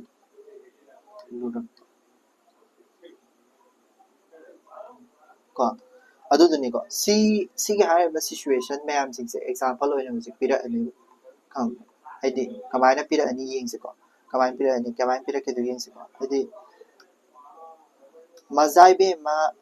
ꯕꯃꯣꯟ ꯂꯥꯡꯂꯦꯟ ꯊꯣꯏꯕꯤꯅ ꯁꯥꯊꯧꯕ ꯀ꯭ꯋꯥꯛꯇꯥꯗꯒꯤ ꯅꯨꯡꯁꯤꯠ ꯅꯥꯟꯕꯤꯕ ꯅꯤꯡꯉꯣꯜꯕꯨ ꯃꯧꯒꯤ ꯆꯤꯡꯗ ꯆꯜꯍꯟꯕ ꯀꯣ ꯁꯤꯗꯩꯗ ꯍꯥꯏꯔꯤꯁꯦ ꯑꯩꯈꯣꯏꯒꯤ ꯁꯤꯗꯩꯁꯤꯗ ꯃꯖꯥꯏꯕꯦꯝꯃ ꯕꯃꯣꯟ ꯂꯥꯡꯂꯦꯟ ꯊꯣꯏꯕꯤ ꯈꯝꯕ ꯊꯣꯏꯕꯤꯗꯒꯤ ꯂꯧꯔꯛꯏꯅꯤꯀꯣ ꯈꯝꯕ ꯊꯣꯏꯕꯤꯗꯒꯤ ꯂꯧꯔꯛꯏꯅꯤ ꯁꯤꯁꯦ ꯈꯝꯕ ꯊꯣꯏꯕꯤꯒꯤ ꯃꯇꯝꯗꯗꯤ ꯀꯩꯗꯧꯔꯝꯃꯤ ꯈꯝꯕ ꯊꯣꯏꯕꯤꯒꯤ ꯃꯇꯝꯗ ꯀꯩꯗꯧꯔꯝꯃꯤ ꯑꯩꯈꯣꯏꯒꯤ ꯍꯥꯏꯗꯤ ꯃꯖꯥꯏꯕꯦꯝꯃꯅ ꯀꯩꯗꯧꯋꯤ ꯈꯝꯕꯒꯤꯗꯃꯛꯇ ꯑꯩꯈꯣꯏꯒꯤ ꯅꯣꯡꯕꯥꯟꯁꯨ ꯍꯨꯟꯇꯣꯛꯑ ꯂꯥꯛꯄꯒꯤ ꯑꯗꯨꯒꯤ ꯃꯇꯥꯡꯗꯨꯅꯦꯕ ꯁꯤꯁꯦ ꯅꯣꯡꯕꯥꯟ ꯍꯨꯟꯇꯣꯛ ꯂꯥꯛꯑꯦ ꯍꯥꯏꯕꯗꯤ ꯑꯗꯨꯗꯨꯒ ꯍꯧꯖꯤꯛꯀꯤ ꯃꯇꯝ ꯍꯥꯏꯗꯤ ꯃꯇꯝꯗꯨꯗ ꯂꯩꯔꯝꯃꯤꯕ ꯍꯥꯏꯗꯤ ꯃꯃꯣꯟ ꯂꯥꯡꯂꯦꯟ ꯊꯣꯏꯕꯤꯅ ꯁꯥꯊꯧꯕ ꯀ꯭ꯋꯥꯛꯇꯥꯗꯒꯤ ꯅꯨꯡꯁꯤꯠ ꯅꯥꯟꯕꯤꯕ ꯅꯤꯡꯉꯣꯜꯕꯨ ꯃꯧꯒꯤ ꯆꯤꯡꯗ ꯆꯜꯍꯟꯕ ꯁꯤꯁꯤꯅ ꯇꯥꯛꯏꯁꯤꯅ ꯀꯩ ꯍꯥꯏ ꯊꯥꯏꯅ ꯂꯩꯔꯝꯃꯤꯕ ꯑꯩꯈꯣꯏꯒꯤ ꯀꯜꯆꯔ ꯅꯥꯠ ꯇ꯭ꯔꯦꯗꯤꯁꯟ ꯀꯣ ꯅꯥꯠ ꯀꯜꯆꯔꯗꯨꯅꯦꯕ ꯁꯤꯁꯤꯅ ꯇꯥꯛꯏꯁꯦ ꯃꯥꯅ ꯁꯤꯗꯩꯗ ꯀꯜꯆꯔ ꯇ꯭ꯔꯦꯗꯤꯁꯟ ꯄꯨꯁꯜꯂꯛꯏꯁꯦ ꯀꯔꯤꯒꯤꯅꯣ ꯍꯥꯏꯔꯒꯗꯤ ꯊꯥꯏꯅꯗꯗꯤ ꯑꯩꯈꯣꯏꯒꯤ ꯃꯣꯔꯦꯜ ꯚꯦꯂꯨꯁꯦ ꯌꯥꯝ ꯂꯩꯔꯝꯃꯦ ꯃꯣꯔꯦꯜ ꯚꯦꯂꯨꯁ ꯍꯧꯖꯤꯛꯇꯤ ꯆꯤꯟꯗꯅ ꯑꯃ ꯍꯥꯏꯔꯒ ꯇꯧꯊꯣꯔꯛꯄꯅ ꯑꯃ ꯇꯧꯋꯦ ꯍꯥꯏꯔꯤꯗꯅꯀꯣ ꯀꯩꯅꯣꯁꯤꯅ ꯑꯗꯣ moral value ꯊꯥꯏꯅꯒꯤ moral value ꯁꯦ ꯌꯥꯝꯅ traditional moral value ꯁꯦ ꯌꯥꯝ ꯆꯥꯎꯅ ꯂꯩꯔꯝꯃꯦ moral value of tradition ꯍꯥꯏꯗꯤ ꯀꯩ ꯍꯥꯏꯅꯤ ꯀꯣ moral traditional moral value ꯗꯨ ꯌꯥꯝ ꯆꯥꯎꯅ ꯂꯩ ꯍꯥꯏꯕꯒꯤ ꯈꯨꯗꯝꯗꯨꯅꯤꯀꯣ ꯈꯨꯗꯝ ꯁꯤꯗꯩꯁꯤꯗ ꯈꯨꯗꯝ 1 ꯀꯣ ꯂꯥꯡꯂꯦꯟ ꯊꯣꯏꯕꯤꯒꯤ ꯈꯝꯕ ꯊꯣꯏꯕꯤꯗꯒꯤ ꯂꯧꯊꯣꯔꯛꯄ ꯈꯨꯗꯝ 1 ꯑꯃ ꯂꯩꯔꯦ ꯈꯨꯗꯝ ꯑꯅꯤ ꯁꯨꯕꯗ ꯊꯦꯛꯀ ꯊꯦꯛꯀ ꯅꯧꯒ ꯂꯥꯏ ꯍꯔꯥꯎꯕꯒꯤ ꯖꯒꯣꯏ ꯊꯦꯛꯀ ꯊꯦꯛꯀ ꯅꯧꯒ ꯅꯧꯒ ꯀꯣ ꯁꯨꯃꯠꯄ ꯕꯥꯟꯁꯤꯒꯤ ꯁꯨꯔꯗ ꯑꯉꯛꯄ ꯄꯨꯡꯂꯣꯟꯗ ꯖꯒꯠꯄꯨ ꯀꯥꯎꯗꯨꯅ ꯀꯣ ꯁꯤꯗ ꯂꯩꯔꯦ ꯁꯤꯗꯩꯁꯤꯗ ꯂꯥꯏ ꯍꯔꯥꯎꯕꯒꯤ ꯖꯒꯣꯏꯁꯦ ꯑꯩꯈꯣꯏ ꯂꯥꯏ ꯍꯔꯥꯎꯕꯗ ꯁꯥꯔꯤꯕ ꯖꯒꯣꯏꯗꯨꯅꯤ ꯁꯤꯁꯨ another example of culture and tradition ꯅꯤꯀꯣ ꯁꯤꯗꯁꯨ ꯑꯩꯈꯣꯏꯒꯤ ꯃꯅꯤꯄꯨꯔꯒꯤ ꯌꯥꯝꯅ ꯚꯦꯔꯥꯏꯇꯤ ꯍꯥꯏꯗꯤ ꯂꯩꯔꯕ ꯍꯥꯏꯗꯤ ꯐꯖꯔꯕ ꯌꯣꯛꯈꯠꯄꯗ ꯃꯇꯤꯛ ꯆꯥꯔꯕ ꯑꯩꯈꯣꯏꯒꯤ ꯍꯥꯏꯗꯤ ꯃꯩꯇꯩꯕꯨ ꯃꯁꯛ ꯇꯥꯛꯏꯕ ꯄ꯭ꯔꯤꯊꯤꯕꯤꯁꯤꯗ ꯃꯩꯇꯩꯕꯨ ꯃꯁꯛ ꯇꯥꯛꯏꯕ ꯖꯒꯣꯏ ꯏꯁꯩ ꯃꯌꯥꯝꯁꯤꯡꯗꯨꯅꯦꯕ ꯁꯤꯗꯩꯁꯤꯗ ꯍꯥꯏꯔꯛꯏꯁꯤꯡꯁꯦꯀꯣ ꯊꯥꯏꯅꯗꯒꯤ ꯂꯩꯖꯔꯛꯄꯀꯣ ꯖꯒꯣꯏ ꯏꯁꯩ ꯃꯌꯥꯝꯁꯤꯡꯗꯣ ꯀꯣ ꯖꯒꯣꯏ ꯏꯁꯩ ꯃꯌꯥꯝꯁꯤꯡꯗꯣ ꯑꯗꯨꯒꯤ ꯅꯥꯠ ꯀꯜꯆꯔ ꯇ꯭ꯔꯦꯗꯤꯁꯟ ꯃꯌꯥꯝꯁꯤꯡꯗꯣ ꯍꯥꯏꯗꯤ ꯁꯤꯅ ꯄꯣꯏꯟꯠ ꯅꯝꯕꯔ 2ꯅꯤꯀꯣ ꯅꯥꯠ ꯀꯜꯆꯔ ꯇ꯭ꯔꯦꯗꯤꯁꯟ ꯃꯌꯥꯝꯁꯤꯡꯗꯣ ꯍꯧꯖꯤꯛ ꯂꯩꯔꯤꯕ꯭ꯔꯥꯅ ꯍꯪꯕꯒꯤ ꯃꯑꯣꯡꯅꯤꯀꯣ ꯍꯧꯖꯤꯛ ꯂꯩꯔꯤꯕ꯭ꯔꯥ ꯂꯥꯏ ꯍꯔꯥꯎꯕꯒꯤ ꯖꯒꯣꯏ ꯊꯦꯛꯀ ꯊꯦꯛꯀ ꯅꯧꯒ ꯅꯧ ꯍꯥꯏꯅ ꯍꯨꯅ ꯁꯥꯊꯦꯛꯄ ꯁꯨꯝꯍꯠꯄ ꯕꯥꯟꯁꯤꯒꯤ ꯁꯨꯔꯗ ꯑꯉꯛꯄ ꯄꯨꯡꯂꯣꯟꯗ ꯖꯒꯠꯄꯨ ꯀꯥꯎꯗꯨꯅ ꯑꯗꯨ ꯅꯦꯛꯁꯇ ꯌꯦꯡꯁꯤꯀꯣ ꯀꯣ ꯁꯤꯗꯁꯨ ꯀꯔꯤ ꯂꯩꯔꯦ ꯑꯩꯈꯣꯏꯅ ꯌꯦꯡꯖꯕ ꯃꯩꯇꯩꯒꯤ ꯖꯒꯣꯏ ꯔꯥꯁ ꯅꯤꯡꯁꯤꯡꯂꯤꯕ꯭ꯔꯥ ꯏꯃꯥ ꯌꯦꯡꯉꯣ ꯁꯤꯗꯩꯁꯤꯗ ꯅꯤꯡꯁꯤꯡꯂꯤꯕ꯭ꯔꯥ ꯏꯃꯥ ꯃꯅꯤꯄꯨꯔ ꯍꯥꯏꯕꯁꯤꯗ ꯁꯤꯗꯩꯁꯤꯗ ꯉꯁꯥꯏꯒꯤ ꯁꯦꯀꯦꯟ ꯁꯨꯕꯒꯤꯀꯣ ꯊꯥꯔꯠ ꯁꯨꯕ ꯑꯦꯛꯖꯥꯝꯄꯜꯗ ꯖꯒꯣꯏ ꯔꯥꯁꯁꯤꯁꯨ ꯖꯒꯣꯏ ꯔꯥꯁꯁꯤꯁꯨ ꯖꯒꯣꯏ ꯃꯈꯜ ꯑꯃꯅꯤꯀꯣ ꯍꯥꯏꯗꯤ ꯃꯅꯤꯄꯨꯔꯁꯤꯁꯨ ꯃꯅꯤꯄꯨꯔ ꯀꯜꯆꯔꯗꯣ ꯇꯥꯛꯏꯅꯦꯕꯀꯣ ꯃꯅꯤꯄꯨꯔ ꯀꯜꯆꯔ ꯇꯥꯛꯏꯁꯦ ꯉꯁꯥꯏ 3 ꯁꯨꯔꯦꯀꯣ ꯉꯁꯥꯏꯒꯤ ꯈꯝꯕ ꯊꯣꯏꯕꯤꯒꯤꯗꯨꯅꯦ ꯑꯗ ꯂꯥꯏ ꯍꯔꯥꯎꯕꯒꯤ ꯖꯒꯣꯏꯗꯨꯃꯅꯦ ꯁꯤꯗ ꯖꯒꯣꯏ ꯔꯥꯁ ꯑꯃ ꯂꯩꯔꯦ ꯀꯣ ꯑꯗꯨꯗꯨꯒ ꯂꯥꯁꯇ ꯀꯔꯤ ꯍꯪꯉꯦ ꯃꯥꯅ ꯅꯤꯡꯁꯤꯡꯂꯤꯕ꯭ꯔꯥ ꯏꯃꯥ ꯃꯩꯇꯩ ꯆꯅꯨ ꯅꯤꯡꯁꯤꯡꯂꯤꯕ꯭ꯔꯥ ꯏꯃꯥ ꯃꯅꯤꯄꯨꯔꯅ ꯍꯥꯏꯔꯛꯑꯦꯕ ꯃꯤꯅꯤꯡꯗꯤ ꯁꯤꯁꯤꯅ ꯍꯟꯅꯤꯡꯉꯤꯁꯤ ꯃꯤꯅꯤꯡꯁꯤꯗꯤ ꯀꯩꯅꯣ ꯍꯥꯏꯔꯀꯥꯟꯗ ꯍꯧꯖꯤꯛꯇꯤ ꯀꯥꯎꯈ꯭ꯔꯦ ꯁꯤꯅꯦꯕ ꯍꯥꯏꯁꯦ ꯍꯧꯖꯤꯛꯇꯤ ꯃꯅꯤꯄꯨꯔꯒꯤ ꯑꯁꯤꯒꯤ ꯂꯩꯔꯤꯕ ꯉꯁꯥꯏ ꯍꯥꯟꯅ ꯀꯜꯆꯔꯒꯤ ꯇ꯭ꯔꯦꯗꯤꯁꯟꯒꯤ ꯑꯁꯨꯛ ꯆꯥꯎꯕ ꯃꯣꯔꯦꯜ ꯚꯦꯂꯨ ꯃꯌꯥꯝ ꯑꯃ ꯂꯩꯔꯝꯕ ꯑꯗꯒꯤ ꯇ꯭ꯔꯦꯗꯤꯁꯟꯅꯦꯜ ꯚꯦꯂꯨ ꯃꯌꯥꯝ ꯑꯃ ꯂꯩꯔꯝꯕꯁꯤꯡꯗꯣ ꯑꯗꯨꯗꯣ ꯀꯥꯎꯊꯣꯛꯈ꯭ꯔꯦꯕ ꯅꯧꯅ ꯏꯟꯗꯤꯌꯥ ꯒꯣꯚꯔꯟꯃꯦꯟꯠꯅ ꯇꯤꯡꯉꯛꯄꯁꯤꯗ ꯈꯔ ꯑꯃꯅ ꯑꯩꯈꯣꯏꯗꯤ ꯏꯟꯗꯤꯌꯥꯗ ꯇꯤꯜꯂꯝꯅꯤꯅ ꯁꯨꯃꯥꯏꯅ ꯄꯥꯟꯁꯤ ꯁꯤꯒꯤ ꯀꯪꯒ꯭ꯔꯦꯁꯅ ꯐꯩ ꯑꯗꯨꯅ ꯐꯩ ꯑꯗꯥꯅ ꯐꯩ ꯇꯧꯅꯈ꯭ꯔꯦꯕ ꯊꯥꯏꯅꯒꯤ ꯀꯜꯆꯔ ꯇ꯭ꯔꯦꯗꯤꯁꯟ ꯑꯩꯈꯣꯏꯁꯨ ꯍꯥꯟꯅ ꯇꯝꯃꯒ ꯂꯥꯛꯈꯤꯕꯅꯤ ꯑꯩꯈꯣꯏꯗꯤ ꯌꯥꯝ ꯐꯖꯕ ꯊꯥꯛ ꯋꯥꯡꯅ ꯂꯥꯛꯏꯕ ꯍꯤꯁꯇ꯭ꯔꯤ ꯌꯥꯝ ꯁꯥꯡꯅ ꯂꯩꯔꯛꯏꯕ ꯄꯣꯠꯅꯤ ꯀꯥꯏꯕꯁꯨ ꯂꯣꯏ ꯀꯥꯎꯈ꯭ꯔꯦꯕ ꯑꯗꯨꯗꯨꯒ ꯍꯧꯖꯤꯛ ꯂꯩꯔꯤꯕ ꯄꯣꯂꯤꯇꯤꯀꯦꯜ ꯄꯥꯔꯇꯤꯒꯤ ꯑꯃꯨꯛꯅꯕꯒꯤ ꯑꯗꯨꯒꯤ ꯑꯃꯣꯠꯄ ꯃꯌꯥꯝꯁꯤꯡꯁꯤꯗ ꯂꯣꯏ ꯇꯤꯜꯂ ꯂꯩꯈ꯭ꯔꯦ ꯁꯤꯅꯦꯕ ꯍꯥꯏꯅꯤꯡꯉꯤꯁꯦꯀꯣ ꯑꯗ ꯅꯤꯡꯁꯤꯡꯂꯤꯕ꯭ꯔꯥ ꯏꯃꯥ ꯃꯅꯤꯄꯨꯔ ꯍꯥꯏꯔꯤꯁꯦ ꯍꯥꯏꯗꯤ ꯀꯕꯤ ꯃꯁꯥꯗꯤ ꯅꯤꯡꯁꯤꯡꯉꯤ ꯑꯩꯈꯣꯏ ꯃꯌꯥꯝꯗ ꯅꯤꯡꯁꯤꯡꯂꯤꯕ꯭ꯔꯥ ꯍꯪꯕꯒꯨꯝꯕꯅꯦꯕꯀꯣ Manipur ꯏꯃꯥꯁꯤꯗ ꯅꯤꯡꯁꯤꯡꯂꯤꯕ꯭ꯔꯥꯅ ꯍꯪꯉꯤꯁꯦꯀꯣ next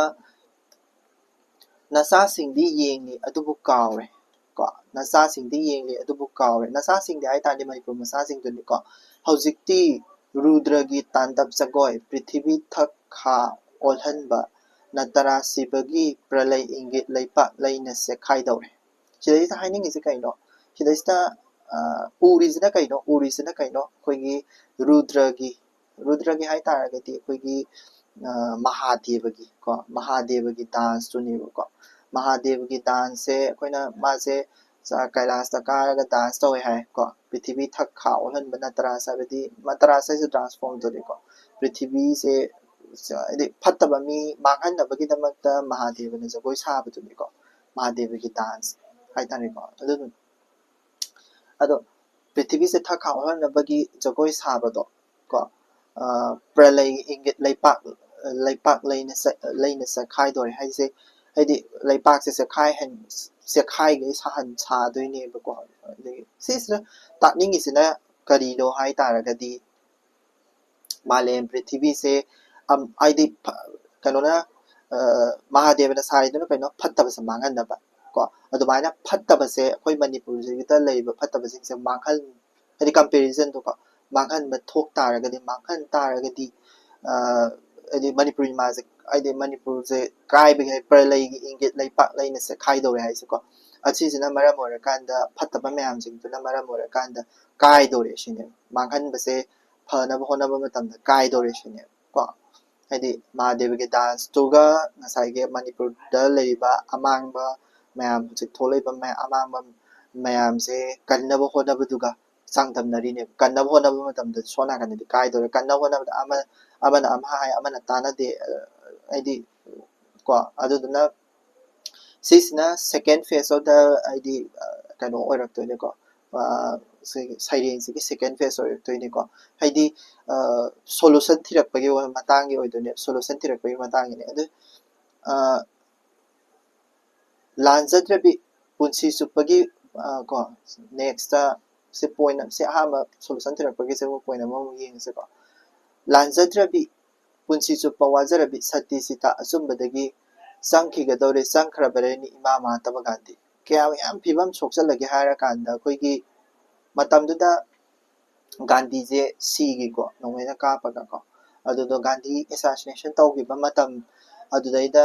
koigi gandhi se koigi de hai non violence asumba haibse gandhi ga manaraga thamamini ko samanana koigi historical da su history sita ga gandhi ga se pulapuna pusalaini ko sise achumba da pusalaini achumba haibse ne mana se da represent toise sita su achumba gi da makta di lepine achumba gi da makta mana kano id achumba gi da makta ma se lep id khama ngamda na mama id laikrak ta ga sangi bado ko sita achumba gi da makta laikrak ta sangi bado khama ngamda prithvi da leiba ngamda na adumaina gandhi na satke gandhi su leigidre da ko adumaina sitna sati sitana ko sati sitana sangi bado adumaina koigi achumba haibase su sangraba achumba se mangkhrabra na hangbai wari ni ko sida isa achumba se leitrabra haibage wari ni ko ahamada ka dawre sidadi afabado phanaba honarapa matamda mangakpa mayamdo mutai adagi mo achumba haibase leitrabra lei mangkhraba ina mu hangzare ko ima nangdi yengzage honaba sari achumba manga dharma gi mairi thamogi sengnaba atya ko adi ima adi manipur ima jina kari lei achumba leiribra ko achumba leiribra ko adagi dharma leiribra ko adi si jingse mahatma gandhi sitagi wari du lu yaudoni ko thamoi senglaba atya ko tare dan thamoi senglaba atya yenge ba sita gumba achumba haiba pose leiribra leitre hairaktoini ko second sisi second suba point hala se second suba point sigi example se id manipur da su leitre ko manipur da su udre ko manipur da su udre atopa mafam da su yong sida atopa mafam gi loi haira ani yong ko tare dana nahak su atom bomb gi makhol ayakpa si japan yogre ko mai japan da su atom bomb usa kari kara world war se assembly gi world war 2 du ni ko world war 2 du ni ma haise mai khu marak da achumba gi adi mairik mai khu amuba singmuk wan ba haise tare dana na su ure dana atom bomb gi makhol ayakpa akiba ko mairik mai khu amuba singmuk wan si achumba lei bai ra ba si ba nata santi lei bai ra ba adi non violence mahatma gandhi gi adi dharma lei bai gi ra no nate ko si se example leite haibagi example duni ko russia gi sar ning thau se thaina russia se koi gi si autocracy haidi complete autocracy ama total autocracy ama palami sar ning thau se matam jida ot pa nei ba ma ama torami sar hai se ko si sina ot pa nei ba yam torami ot pa nei ba se tawba hemal lak pa gi hai tare ko haidi ot pa nei ba se masidi khang ma ngamak phase ama laktoine ko sar ning thau se gi khang ma ngam da ba phase ama laktoine adudagi si sar ning thau se na palamba matamdagi khama ngamde world war 1 thola ani ko world war 1 thola padagi february revolution aina ma lakani february revolution ko february revolution adagi russian revolution february revolution smaina sida russian revolution la ani ko russian revolution ko sar SARSina sahi sani mo hen palam de ko wa Russian Revolution 1905 to Russian Revolution to ani wa la ni adudagi February Revolution 1917 ko adudagi karya kanala ni Lenin hoi la ni ko Lenin hoi la ni Lenin na sigi sar gi moi gi kino se loi muthat khrani ko adagi Stalin se lak to ne sigi ko Stalin se ko Russia gi sar ni tho nei bo ot pa I chupa bandi banbas mi lising kaya matungda communist Stalin na kai mu tarong ha kan Stalin na tarami se khoi gi USSR sidai se Lenin hoina USSR ju sem grani ko haidi Soviet Union se adu daida Stalin hoina tarami se kaino totte li tare haibedi khoi gi mi khudimak se centralization hai tare ko central government loi pai ba kano haidi khoi private properties amta lai hen da adu duga napu da haidi haidi government ke bayak ta leiba mi se pha loi ha to ga doi adu maina tauba sasan ama mo haidi sar haidi Russia da sana ba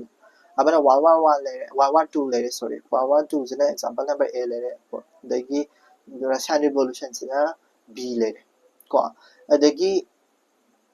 yung senglaba nungthilgi ningaidana khongliba lamhuigi kanggu ko lamhui hairak taragadi sidai sai se European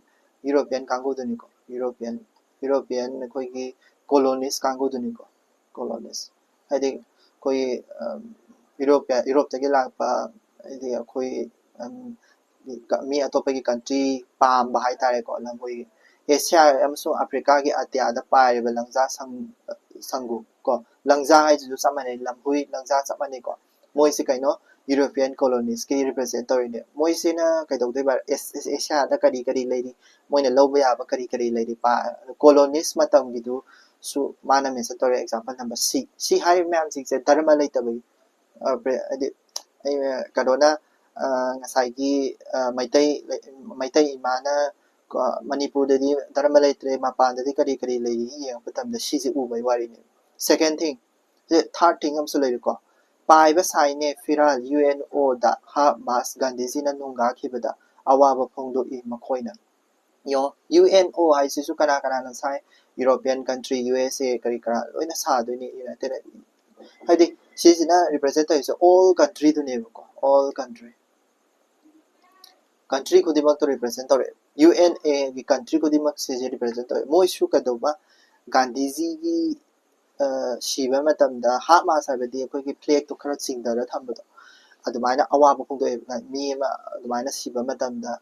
UNO gi flag se mayai da singdara tham taragadi mo da awaba phongdo ini kai khan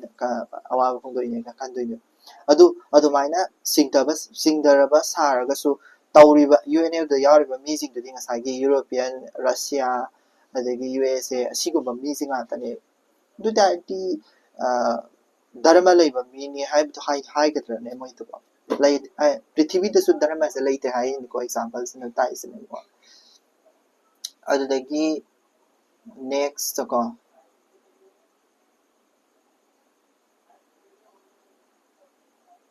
sisu miyoi bezati gi amang ba ma sibok ni ko ngasai gi do haide ha ma sing dara ga sa ba do miyoi bezati gi amang ba ni haide Gandhiji ma gi ba do miyoi bezati gi amang ba ni shida ista example do le lore ko shida gi hawra amamo adubu ima nahakti hundoklam ne hiden tafamda aduda hingsa gi swartha gi party gi politics gi ko yongo shida ista ima se kauthok pirame haibani hundok pirame haide kauthok hiden tafamda hundok pirame hingsa gi violence na hena lugre kado dege hingsa dege swartha gi ko maide self centered adi masana koi gi ai isa na hena lui hena khanjal party politics party na hena lugre imale bak te party na hena lui natra hujik su tawri party politics na hena lugre hujik su adutuna adi imale bak si kawre ko adu kawbagi example se sinong pira ane si for forget tawgi base simara si forget tawgi bagi example สิต้องปิดอันนี้ example สิกำไมปีกันมานะพุสลักไปสิยามนะเพิ่งอาศัยให้กี่ดระให้ถอยชิงถอยบะไอ้ดิ philosopher อดีต intellectual ให้กี่ดระอดูดู시금합살락방아사 example 합살락방매암징세 this kind of writing 하이다 마시금바 writing 세 시기 엘라면니가 간다 각다나 또버 아이디 또버 모옹이바 칸브라 아이디 얌나 unique 오이바 모옹이 지도용 사군탈라 아비잔 사군탈라 얌 누가이바 그노니고 얌나 누가이바 거기 그노니 아비잔 사군탈라세 아시진의 example 오이나 비네 아비잔 사군탈라다 거기 Dushyant निथौना शकुंतलासे काउथोकिदोइने काउथोकपदि काउथोकिदोइने निथौरगानको अदुदुगा शकुंतलासे लापा मतमदा खंगोजने शकुंतलागी खुदोपतुदि ngaनारा केनोम योटखिमनिने अदुदैदा शकुंतलादो मानि हाबदो ताको ngamdabadagi अदि अब कनोना दुष्यंत निथौना माजे आदा कैलासरा कनोम थागिमनिने मुनि ऋषिगी मरक्तरा कनोम सटखिबनेबको अदुगा अदुमाइना तौबद हाइदि काउथोकिबदु दुष्यंतरा अदु मतमदुदा माइगी शकुंतलासे काउथोकिबदु माइगी नुपि शकुंतलासे अदु काउथोकिबगी style दुने एग्जांपल नि कोसस नहाकु इमा मैतै लेबा हाय को माबु काउथोकिबदु नहाकु काउरे नसासिंगना हुजिक्ति नहाकु इमा मैतै लेबा शकुंतला निसिंग खुद को नहाकु काउरे नसासिंगना हुजिक्ति नहाकु इमा मैतैले एग्जांपल देखो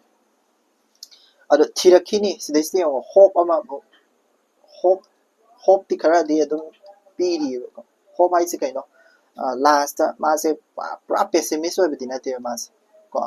पेसिमिस्ट ओइबाइदि लैदना यामना फत्तबदा खल्लेबदो मीदने नते अदे मांगे तारे तु तौरे दा तौरे खल्लेबदि नते कबीस ओजा कबीस कबी नीलकांत मान हाइरकने थिरखिनी हाइसे को होप अमदि पीरि थिरखिनी को नसा सिंसे not always को पेसिमिस्ट ओइबदि नते अदो थिरखिनी नसा सिंगना नोमदि को सेंथरपा पीगा लोइनना अनुतापकी चालबा दुसंता को दुसंताना अखोइगी लास्ट खुदोप फंगकांदा थिरकपदो दुमाइना सुक्सोइदना थिरखिनी हाइने एग्जांपल तुगी मनुंगनि को अदम को होप पीरिनि को मतमदुदा नहाकति कदाइदा इमा कदाइदा हाइसे मतमदुदादि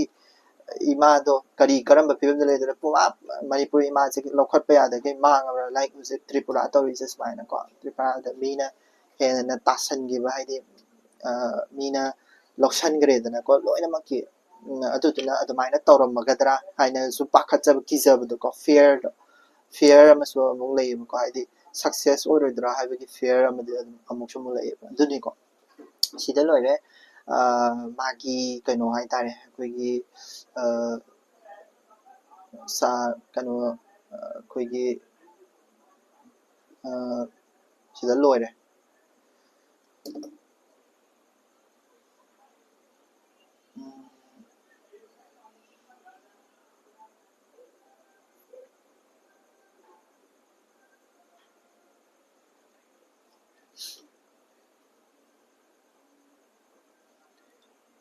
कइनोम येंगसेको क्वेश्चन खरा नैनसे क्वेश्चन नैनद्रिङाइदा आई वामसंगो हाइफेट खितां हाइजरामगेको वामसंगो हाइफेट हाइजरामगे वामसंग हाइदि सिगी साइडेंगसिगी कोइगी नुंगी ओइबा मीनिंगदो खितां हाइजरामगे दुगा क्वेश्चन अमु एनालाइसिस तौसिको क्वेश्चन से कमाइन खुमनि क्वेश्चन हांगिबा क्वेश्चन से हाइफेट अदुम लोइ चप मानना अदुम हांगिको कनो तौबसे आई हाइफेट पाथोक्सरकेको आई सिदा इबुसिंगसे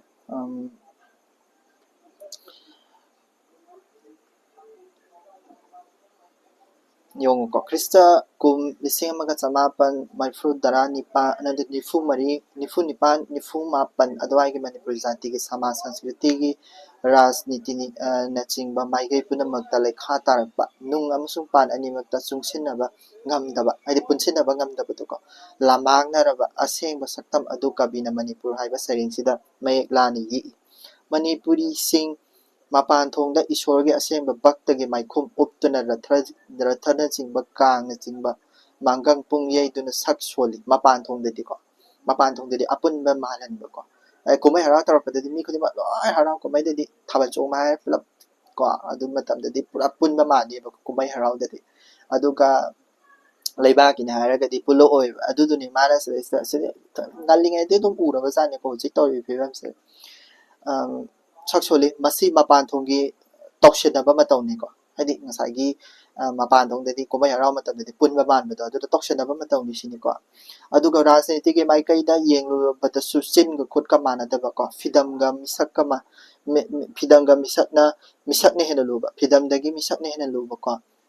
masage ozabada thiba karam sawa maraiba maramdang gi fanaba wakal khandaba manipuri gi rasinik trawala singi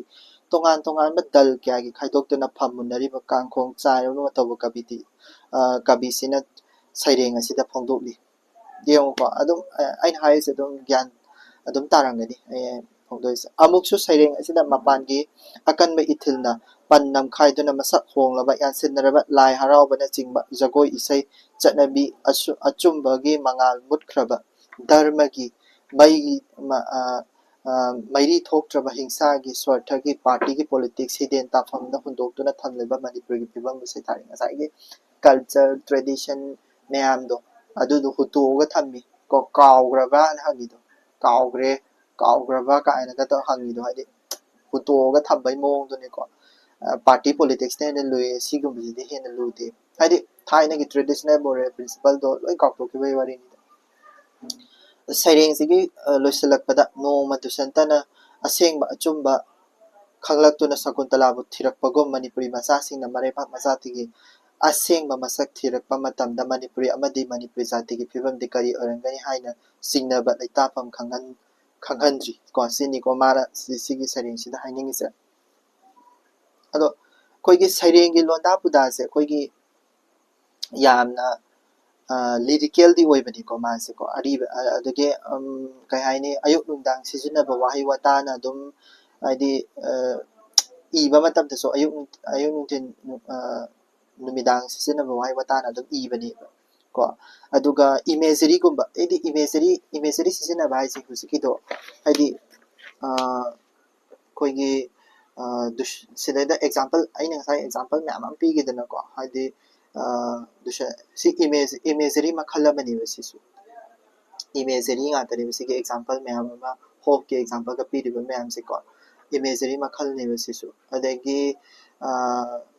illusion ko illusion me amam jo season ko illusion me amam hadi sida kainogi sa revolution ki adagi sita gi gandhi ki siguma me am sikse illusion nga ta ko adagi iba matamda so khoigi alankar yam sijane ko haidi symbol yam sijane ko pratik alankar yam sijane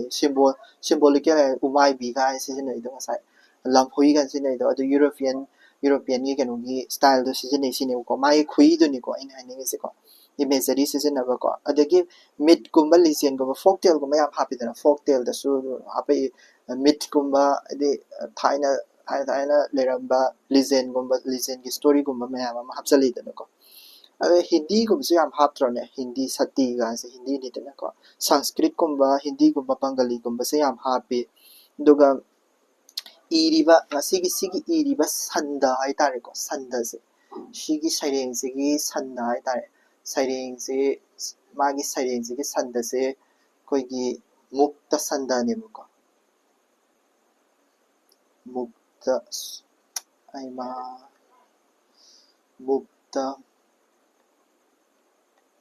sanda ko mukta sanda de i ba mas manipuri saireng masagi representation du ko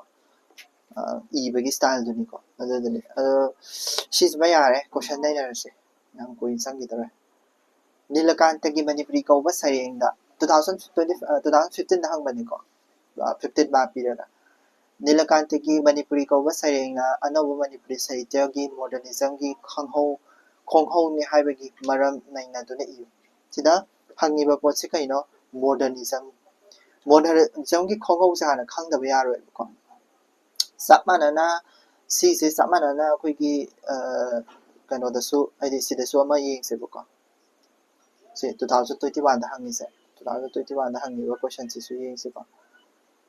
ꯌꯦꯡꯉꯣ ꯅꯤꯂꯀꯥꯟꯇꯅ ꯃꯅꯤꯄꯨꯔꯤ ꯁꯩꯔꯦꯡꯗ ꯃꯣꯗꯔꯅꯤꯁꯀꯤ ꯈꯨꯠꯏꯗꯨꯅꯤ ꯍꯥꯏꯔꯤꯕꯒꯤ ꯃꯔꯝ ꯇꯣ ꯃꯣꯗꯔꯅꯤꯁ ꯉꯁꯥꯏꯒꯤꯗꯨꯁꯨ ꯁꯤꯁꯨ ꯃꯣꯗꯔꯅꯤꯖꯝꯒꯤ ꯈꯣꯡꯍꯧ ꯁꯤꯒꯤ ꯃꯇꯥꯡꯗ ꯍꯪꯉꯤꯗꯅꯀꯣ ꯁꯤꯗꯅ 15 마ꯛꯅꯤ ꯁꯤꯗꯅ ꯀꯔꯤ 10 마ꯛ ꯈꯛꯇꯅꯦꯀꯣ ꯑꯗꯨꯗ ꯅꯤꯂꯀꯥꯟꯇꯅ ꯃꯅꯤꯄꯨꯔꯤ ꯍꯥꯏꯕ ꯁꯩꯔꯦꯡꯁꯤꯗ ꯃꯣꯗꯔꯅꯤꯁꯀꯤ ꯈꯣꯡꯍꯧꯗ ꯏ ꯍꯥꯏꯕꯁꯤ ꯀꯔꯤꯒꯤꯅೋ ꯍꯥꯏꯕꯗꯣ ꯑꯗꯨꯗꯣ ꯍꯥꯏꯗꯤ ꯁꯟꯗꯣꯛꯅ ꯇꯥꯛꯇꯣꯏꯅꯦꯕꯀꯣ ꯍꯥꯏꯐꯦꯠ ꯍꯥꯏꯔꯝꯒꯦ ꯑꯩ ꯃꯣꯗꯔꯅꯤꯖꯝ ꯍꯥꯏꯁꯤ ꯀꯩꯅꯣ ꯍꯥꯏꯐꯦꯠ ꯍꯥꯏꯔꯝꯒꯦꯀꯣ ꯑꯗꯨꯒ ꯃꯣꯗꯔꯅꯤꯖꯝꯁꯦ ꯂꯥꯛꯀꯦ ꯑꯩꯈꯣꯏꯒꯤ ꯃꯣꯗꯔꯅꯤꯖꯝꯁꯦ ꯇꯁꯦꯡꯕꯗꯤ ꯑꯩꯈꯣꯏ ꯃꯅꯤꯄꯨꯔꯒꯤ ꯃꯣꯗꯔꯅꯤꯖꯝꯁꯦ ꯑꯩ ꯐꯅꯌꯥꯝ ꯄꯥꯔꯦ ꯑꯗꯨꯕꯨ ꯀꯔꯥꯏꯗꯒꯤ ꯀꯃꯥꯏꯅ ꯍꯧꯈꯤꯕꯅꯣ ꯍꯥꯏꯕꯗꯨꯗꯤ ꯑꯩ ꯆꯞ ꯆꯥꯅ ꯑꯩꯁꯦ ꯍꯥꯏꯗꯤ ꯆꯞ ꯆꯥꯅꯗꯤ ꯈꯥꯏꯕꯗꯤ ꯉꯝꯗ꯭ꯔꯦꯕꯀꯣ ꯑꯗꯨꯕꯨ ꯂꯥꯏꯔꯤꯛ ꯈꯔꯗ ꯏꯔꯝꯕ ꯃꯇꯝꯗ ꯑꯩ ꯊꯤꯖꯔꯨꯕꯗ ꯂꯥꯏꯔꯤꯛ ꯈꯔꯗ ꯏꯔꯝꯕ ꯃꯇꯝꯗ ꯑꯩꯈꯣꯏꯒꯤ ꯕ꯭ꯔꯤꯇꯤꯁꯅ ꯄꯥꯜꯂꯛꯑꯕ ꯃꯇꯨꯡ ꯀꯣ ꯕ꯭ꯔꯤꯇꯤꯁꯅ ꯄꯥꯜꯂꯛꯑꯕ ꯃꯇꯨꯡ ꯑꯩꯈꯣꯏꯒꯤ ꯕ꯭ꯔꯤꯇꯤꯁꯅ ꯑꯩꯈꯣꯏ 1891ꯗ ꯑꯩꯈꯣꯏ 1891ꯒꯤ ꯑꯣꯛꯇꯣꯕꯔ ꯁꯣꯔꯤ 1891ꯒꯤ ꯃꯇꯝ 1891ꯗ ꯑꯩꯈꯣꯏꯁꯦ ꯂꯧꯁꯟꯈ꯭ꯔꯦꯀꯣ ꯑꯗꯨꯒ 1947 ꯐꯥꯎꯁꯦ ꯕ꯭ꯔꯤꯇꯤꯁꯅ ꯄꯥꯏꯔꯝꯃꯦꯕ ꯑꯩꯈꯣꯏꯁꯦ ꯑꯗꯨꯗ ꯃꯁꯤꯒꯤ ꯃꯇꯝꯁꯦ ꯑꯩꯈꯣꯏꯅ ꯑꯍꯥꯟꯕ ꯄꯥꯟꯗꯨꯞ ꯀꯅꯥꯒꯤ ꯄꯥꯟꯗꯨꯞ ꯑꯍꯥꯟꯕ ꯄꯥꯟꯗꯨꯞ ꯀꯅꯥꯒꯤ ꯑꯩꯈꯣꯏꯒꯤ ꯑꯅꯧꯕ ꯃꯅꯤꯄꯨꯔꯤ ꯁꯥꯍꯤꯇ꯭ꯌꯒꯤ ꯑꯍꯥꯟꯕ ꯄꯥꯟꯗꯨꯞꯅꯦꯅ ꯍꯥꯏꯔꯝꯃꯦꯕ ꯀꯣ ꯁꯥꯍꯤꯇ꯭ꯌꯒꯤ ꯑꯍꯥꯟꯕ ꯄꯥꯟꯗꯨꯞ ꯀꯣ ꯑꯍꯥꯟꯕ ꯄꯥꯟꯗꯨꯞ ꯑꯁꯤꯁꯤꯅ ꯃꯁꯤꯗꯒꯤ ꯍꯧꯔꯛꯇꯣꯏꯅꯦ ꯍꯥꯏꯕ ꯃꯣꯗꯔꯅꯤꯖꯝꯁꯦ ꯃꯁꯤꯗꯒꯤ ꯍꯧꯔꯛꯑꯦ ꯁꯤꯅꯦꯕ ꯍꯥꯏꯁꯦ ꯁꯤꯗꯩꯁꯤꯗ ꯃꯣꯗꯔꯅꯤꯖꯝꯁꯦ ꯈꯔ ꯃꯈꯩꯅ ꯃꯣꯗꯔꯅꯤꯖꯝꯁꯦ ꯁꯤꯗꯩ ꯍꯧꯔꯛꯑꯦ ꯍꯥꯏ ꯑꯗꯨꯒ ꯈꯔ ꯑꯃꯅ ꯃꯣꯗꯔꯅꯤꯖꯝꯁꯦ ꯁꯤꯒꯤ ꯃꯇꯨꯡꯗ ꯍꯧꯔꯛꯄꯅꯦꯅ ꯑꯃꯨꯛ ꯍꯥꯏꯌꯦꯕꯀꯣ ꯑꯗꯣ ꯁꯤꯒꯤ ꯅꯤꯂꯀꯥꯟꯇꯒꯤ ꯃꯣꯗꯔꯅꯤꯖꯝꯁꯤꯗꯤ ꯀꯔꯥꯏꯗꯅꯣ ꯁꯤꯒꯤ ꯒ꯭ꯔꯨꯞꯁꯤꯗ ꯆꯟꯗꯦꯕ ꯅꯤꯂꯀꯥꯟꯇꯒꯤ ꯃꯣꯗꯔꯅꯤꯖꯝꯁꯤꯗꯤ ꯁꯤꯒꯤ ꯒ꯭ꯔꯨꯞꯁꯤꯗ ꯆꯟꯗꯦꯕ ꯑꯗꯨꯗꯨꯅ ꯃꯣꯗꯔꯅꯤꯖꯝꯁꯦ ꯑꯅꯤ ꯊꯣꯛꯅ ꯃꯥꯅ ꯍꯥꯏꯗꯤ ꯁꯤꯒꯤ ꯃꯇꯝꯗ ꯂꯩꯕ ꯃꯣꯗꯔꯅꯤꯖꯝꯁꯦ ꯑꯩꯈꯣꯏ ꯅꯝꯕꯔ 1 ꯃꯣꯗꯔꯅꯤꯖꯝꯁꯦ ꯑꯩꯈꯣꯏ ꯁꯨꯃꯥꯏꯅ ꯍꯥꯏꯔꯁꯤꯅ 1891 to 1947ꯒꯤ ꯃꯣꯗꯔꯅꯤꯖꯝꯁꯤꯒ ꯁꯤꯒꯤ 1947ꯒꯤ ꯃꯇꯨꯡ ꯍꯥꯏꯇꯥꯔꯦꯀꯣ 1947 after 1947 ꯍꯥꯏꯇꯥꯔꯦꯀꯣ ꯁꯤꯒꯤ ꯃꯇꯨꯡꯗ ꯂꯥꯛꯄ ꯃꯣꯗꯔꯅꯤꯖꯝ ꯑꯅꯤꯁꯤ ꯌꯦꯡꯁꯦꯕꯀꯣ ꯍꯥꯏꯗꯤ ꯁꯤꯒꯤ ꯃꯇꯝꯗ ꯂꯩꯔꯝꯕ ꯃꯣꯗꯔꯅꯤꯖꯝꯁꯤꯗꯤ ꯑꯩꯈꯣꯏ ꯀꯕꯤ ꯆꯥꯎꯕ ꯀꯕꯤ ꯀꯃꯜ ꯀꯣ ꯑꯗꯒꯤ ꯀꯕꯤ ꯑꯉꯥꯡꯍꯜ ꯃꯣꯏꯒꯤ ꯃꯣꯗꯔꯅꯤꯖꯝ ꯑꯣꯏꯗꯣꯏꯅꯦꯕ ꯍꯥꯏꯕꯗꯤ ꯑꯍꯥꯟꯕꯗ ꯑꯉꯥꯡꯍꯜ ꯀꯣ ꯃꯣꯏꯅ ꯏꯔꯝꯕ ꯁꯩꯔꯦꯡꯁꯤꯡꯁꯦ ꯀꯃꯥꯏꯅ ꯏꯒꯦ ꯍꯥꯏꯔꯀꯥꯟꯗ ꯃꯣꯏꯅ ꯏꯔꯝꯕ ꯁꯩꯔꯦꯡꯁꯤꯡꯁꯦ ꯑꯌꯥꯝꯕꯅ ꯑꯩꯈꯣꯏꯒꯤ ꯔꯤꯚꯥꯏꯇꯦꯂꯥꯏꯖꯦꯁꯟꯒꯨꯝꯕ ꯍꯥꯏꯗꯤ ꯍꯥꯟꯅ ꯑꯩꯈꯣꯏ ꯃꯥꯡꯊꯔꯨꯔꯕ ꯑꯩꯈꯣꯏꯒꯤ ꯂꯣꯟ ꯀꯣ ꯆꯠꯅꯕꯤ ꯃꯌꯥꯝꯗꯣ ꯍꯤꯡꯒꯠꯍꯟꯕꯒꯨꯝꯕꯀꯣ ꯔꯣꯃꯥꯟꯇꯤꯁꯤꯖꯝꯒꯨꯝꯕ ꯍꯥꯏꯕꯗꯤ ꯏꯃꯣꯁꯟꯗ ꯀꯣ ꯑꯗꯒꯤ ꯅꯦꯆꯔ ꯔꯣꯃꯥꯟꯇꯤꯁꯤꯖꯝꯒꯨꯝꯕ ꯍꯥꯏꯕꯗꯤ ꯏꯃꯣꯁꯟꯗ ꯍꯥꯏꯗꯤ ꯅꯨꯡꯁꯤ ꯅꯨꯡꯉꯣꯟꯒꯤ ꯅꯠꯇ꯭ꯔꯒ ꯑꯋꯥ ꯅꯨꯡꯉꯥꯏꯒꯤꯀꯣ ꯑꯗꯒꯤ ꯅꯦꯆꯔ ꯍꯥꯏꯕꯗꯤ ꯃꯍꯧꯁꯥ ꯂꯥꯏꯔꯦꯝꯕꯤꯕꯨ ꯂꯥꯠꯄ ꯊꯧꯅꯤꯖꯕ ꯑꯗꯨꯒꯨꯝꯕꯒꯤ ꯏꯟꯗꯤꯕꯤꯖꯨꯋꯦꯂꯤꯖꯝ ꯍꯥꯏꯗꯤ ꯑꯩꯁꯦ ꯀꯃꯥꯏꯅ ꯐꯍꯟꯒꯅꯤ ꯑꯩꯒꯤ ꯋꯥꯈꯜꯁꯦ ꯀꯃꯥꯏꯅ ꯇꯧꯏ ꯈꯣꯠꯂꯤꯒ ꯑꯗꯨꯒꯨꯝꯕꯒꯤ ꯃꯔꯝꯗ ꯌꯥꯝ ꯏꯌꯦꯕꯀꯣ ꯏꯕꯁꯦ ꯑꯗꯨꯒ ꯑꯥꯐꯇꯔ 1947ꯒꯤ ꯃꯇꯨꯡꯗꯗꯤ ꯑꯩꯈꯣꯏꯒꯤ ꯃꯣꯗꯔꯅꯤꯖꯝꯁꯤꯒꯤ ꯑꯁꯦꯡꯕ ꯍꯥꯏꯗꯤ ꯑꯁꯦꯡꯕ ꯃꯣꯗꯔꯅꯤꯖꯝꯁꯤ ꯁꯤꯗꯒꯤ ꯍꯧꯗꯣꯏꯅꯦꯕ ꯇꯁꯦꯡꯕꯗꯤ ꯀꯩ ꯍꯥꯏꯅ ꯀꯥꯟꯗ ꯃꯣꯏꯅ ꯔꯤꯌꯦꯂꯤꯁꯇꯤꯛ ꯚ꯭ꯌꯨꯁꯦ ꯑꯣꯏꯌꯦꯕ ꯔꯤꯌꯦꯂꯤꯁꯇꯤꯛ ꯚ꯭ꯌꯨ ꯍꯥꯏꯗꯤ ꯑꯩꯈꯣꯏꯒꯤ ꯑꯁꯦꯡꯕ ꯊꯣꯛꯈꯤꯕ ꯊꯧꯗꯣꯛꯇ ꯕꯦꯁ ꯇꯧꯕ ꯍꯥꯏꯇꯥꯔꯦꯀꯣ ꯑꯦꯛꯁꯄꯦꯔꯤꯃꯦꯟꯇꯦꯜ ꯑꯣꯏꯌꯦꯕ ꯍꯥꯏꯕꯗꯤ ꯇꯧꯔꯤꯕ ꯊꯕꯛꯇꯣ ꯇꯁꯦꯡꯅ ꯏꯃꯥꯡꯗ ꯊꯣꯛꯍꯜꯂꯒ ꯇꯧꯕꯗꯣ ꯑꯗꯒꯤ ꯁꯤꯝꯕꯣꯂꯤꯖꯝꯁꯤꯁꯨ ꯁꯤꯗꯩꯁꯤꯗ ꯌꯥꯝ ꯇꯧꯔꯛꯑꯦꯀꯣ ꯃꯣꯏꯅ ꯑꯗꯒꯤ ꯁꯨꯔꯦꯂꯤꯖꯝ ꯍꯥꯏꯕꯗꯤ ꯃꯪꯒꯨꯝꯕ ꯍꯥꯏꯇꯥꯔꯦꯀꯣ ꯃꯪꯒꯨꯝꯕ ꯑꯗꯨꯒꯨꯝꯕꯒꯤ ꯋꯥꯈꯜꯗ ꯁꯥꯒꯠꯂꯒ ꯏꯕ ꯍꯥꯏꯇꯥꯔꯦꯀꯣ ꯑꯗꯨꯒꯨꯝꯕ ꯃꯣꯗꯔꯅꯤꯁ ꯀꯥꯡꯕꯨꯅꯦꯕ ꯃꯣꯏꯁꯦꯀꯣ ꯃꯣꯗꯔꯅꯤꯁ ꯄꯣꯏꯠ ꯀꯥꯡꯕꯨꯅꯤ ꯑꯗꯒꯤ ꯃꯗꯨꯗꯩꯗ ꯂꯩꯕ ꯁꯣꯁꯥꯏꯇꯤꯁꯤꯁꯨ ꯀꯩ ꯍꯥꯏꯅꯤ ꯑꯩꯈꯣꯏꯒꯤ ꯑꯋꯥꯕ ꯇꯥꯔꯕ ꯑꯋꯥꯕ ꯀꯣ ꯑꯗꯒꯤ ꯑꯣꯠꯄꯤꯔꯕ ꯀꯣ ꯅꯩꯍꯠꯄꯤꯔꯕ ꯑꯣꯠꯄꯤꯔꯕ ꯅꯩꯍꯠꯄꯤꯔꯕ ꯑꯗꯨꯒꯨꯝꯕ ꯉꯥꯛꯇ ꯑꯣꯏꯗꯣꯏꯅꯤꯀꯣ ꯑꯗꯒꯤ ꯍꯥꯏꯗꯤ ꯇꯣꯈꯥꯏ ꯇꯥꯅꯤꯡꯉꯛꯄ ꯀꯣ ꯇꯥꯅꯤꯡꯉꯛꯄꯒꯤ ꯋꯥꯈꯜ ꯄꯨꯔꯛꯄꯀꯣ ꯇꯥꯅꯤꯡꯉꯛꯄ ꯑꯗꯒꯤ ꯐꯦꯃꯤꯅꯤꯁꯀꯤ ꯏꯍꯧꯁꯤꯁꯨ ꯁꯤꯗꯒꯤ ꯍꯧꯒꯠꯂꯛꯑꯦ ꯀꯟꯈꯠꯂꯛꯑꯦꯕ ꯁꯤꯗ ꯐꯦꯃꯤꯅꯤꯁꯀꯤ ꯍꯥꯏꯗꯤ ꯅꯨꯄꯤꯒꯤ ꯍꯥꯏꯗꯤ ꯅꯨꯄꯤ ꯁꯃꯥꯖꯁꯤꯗ ꯑꯍꯦꯟꯕ ꯄꯥꯋꯔ ꯄꯤꯒꯗꯕꯅꯤ ꯀ ꯍꯥꯏꯕꯒꯤ ꯃꯇꯥꯡꯁꯤꯗꯀꯣ ꯑꯗꯒꯤ ꯏꯟꯗꯤꯖꯤꯅꯁ ꯚꯦꯂꯨꯁꯤꯁꯨ ꯁꯤꯗꯩ ꯍꯦꯟꯅ ꯀꯟꯈꯠꯂꯛꯑꯦꯕ ꯍꯥꯏꯕꯗꯤ ꯍꯥꯟꯅ ꯊꯥꯏꯅ ꯂꯩꯔꯖꯔꯝꯕ ꯂꯣꯟ ꯊꯥꯏꯅ ꯂꯩꯔꯖꯔꯝꯕ ꯃꯌꯦꯛ ꯊꯥꯏꯅ ꯂꯩꯔꯖꯔꯝꯕ ꯂꯥꯏꯔꯤꯛꯁꯤꯗꯁꯨ ꯍꯦꯟꯅ ꯐꯣꯀꯁ ꯄꯤꯔꯛꯑꯦꯕ ꯑꯗꯨꯗꯨꯅꯤꯀꯣ ꯍꯥꯏꯗꯤ ꯗꯤꯐ꯭ꯔꯦꯟꯁꯇꯣ ꯑꯗꯣ ꯑꯩꯈꯣꯏꯒꯤ ꯀꯕꯤ ꯑꯗꯨꯒꯤ ꯑꯩꯈꯣꯏꯒꯤ ꯀꯕꯤ ꯅꯤꯂꯀꯥꯟꯇꯁꯤꯗꯤ ꯁꯤꯗꯩꯁꯤꯗ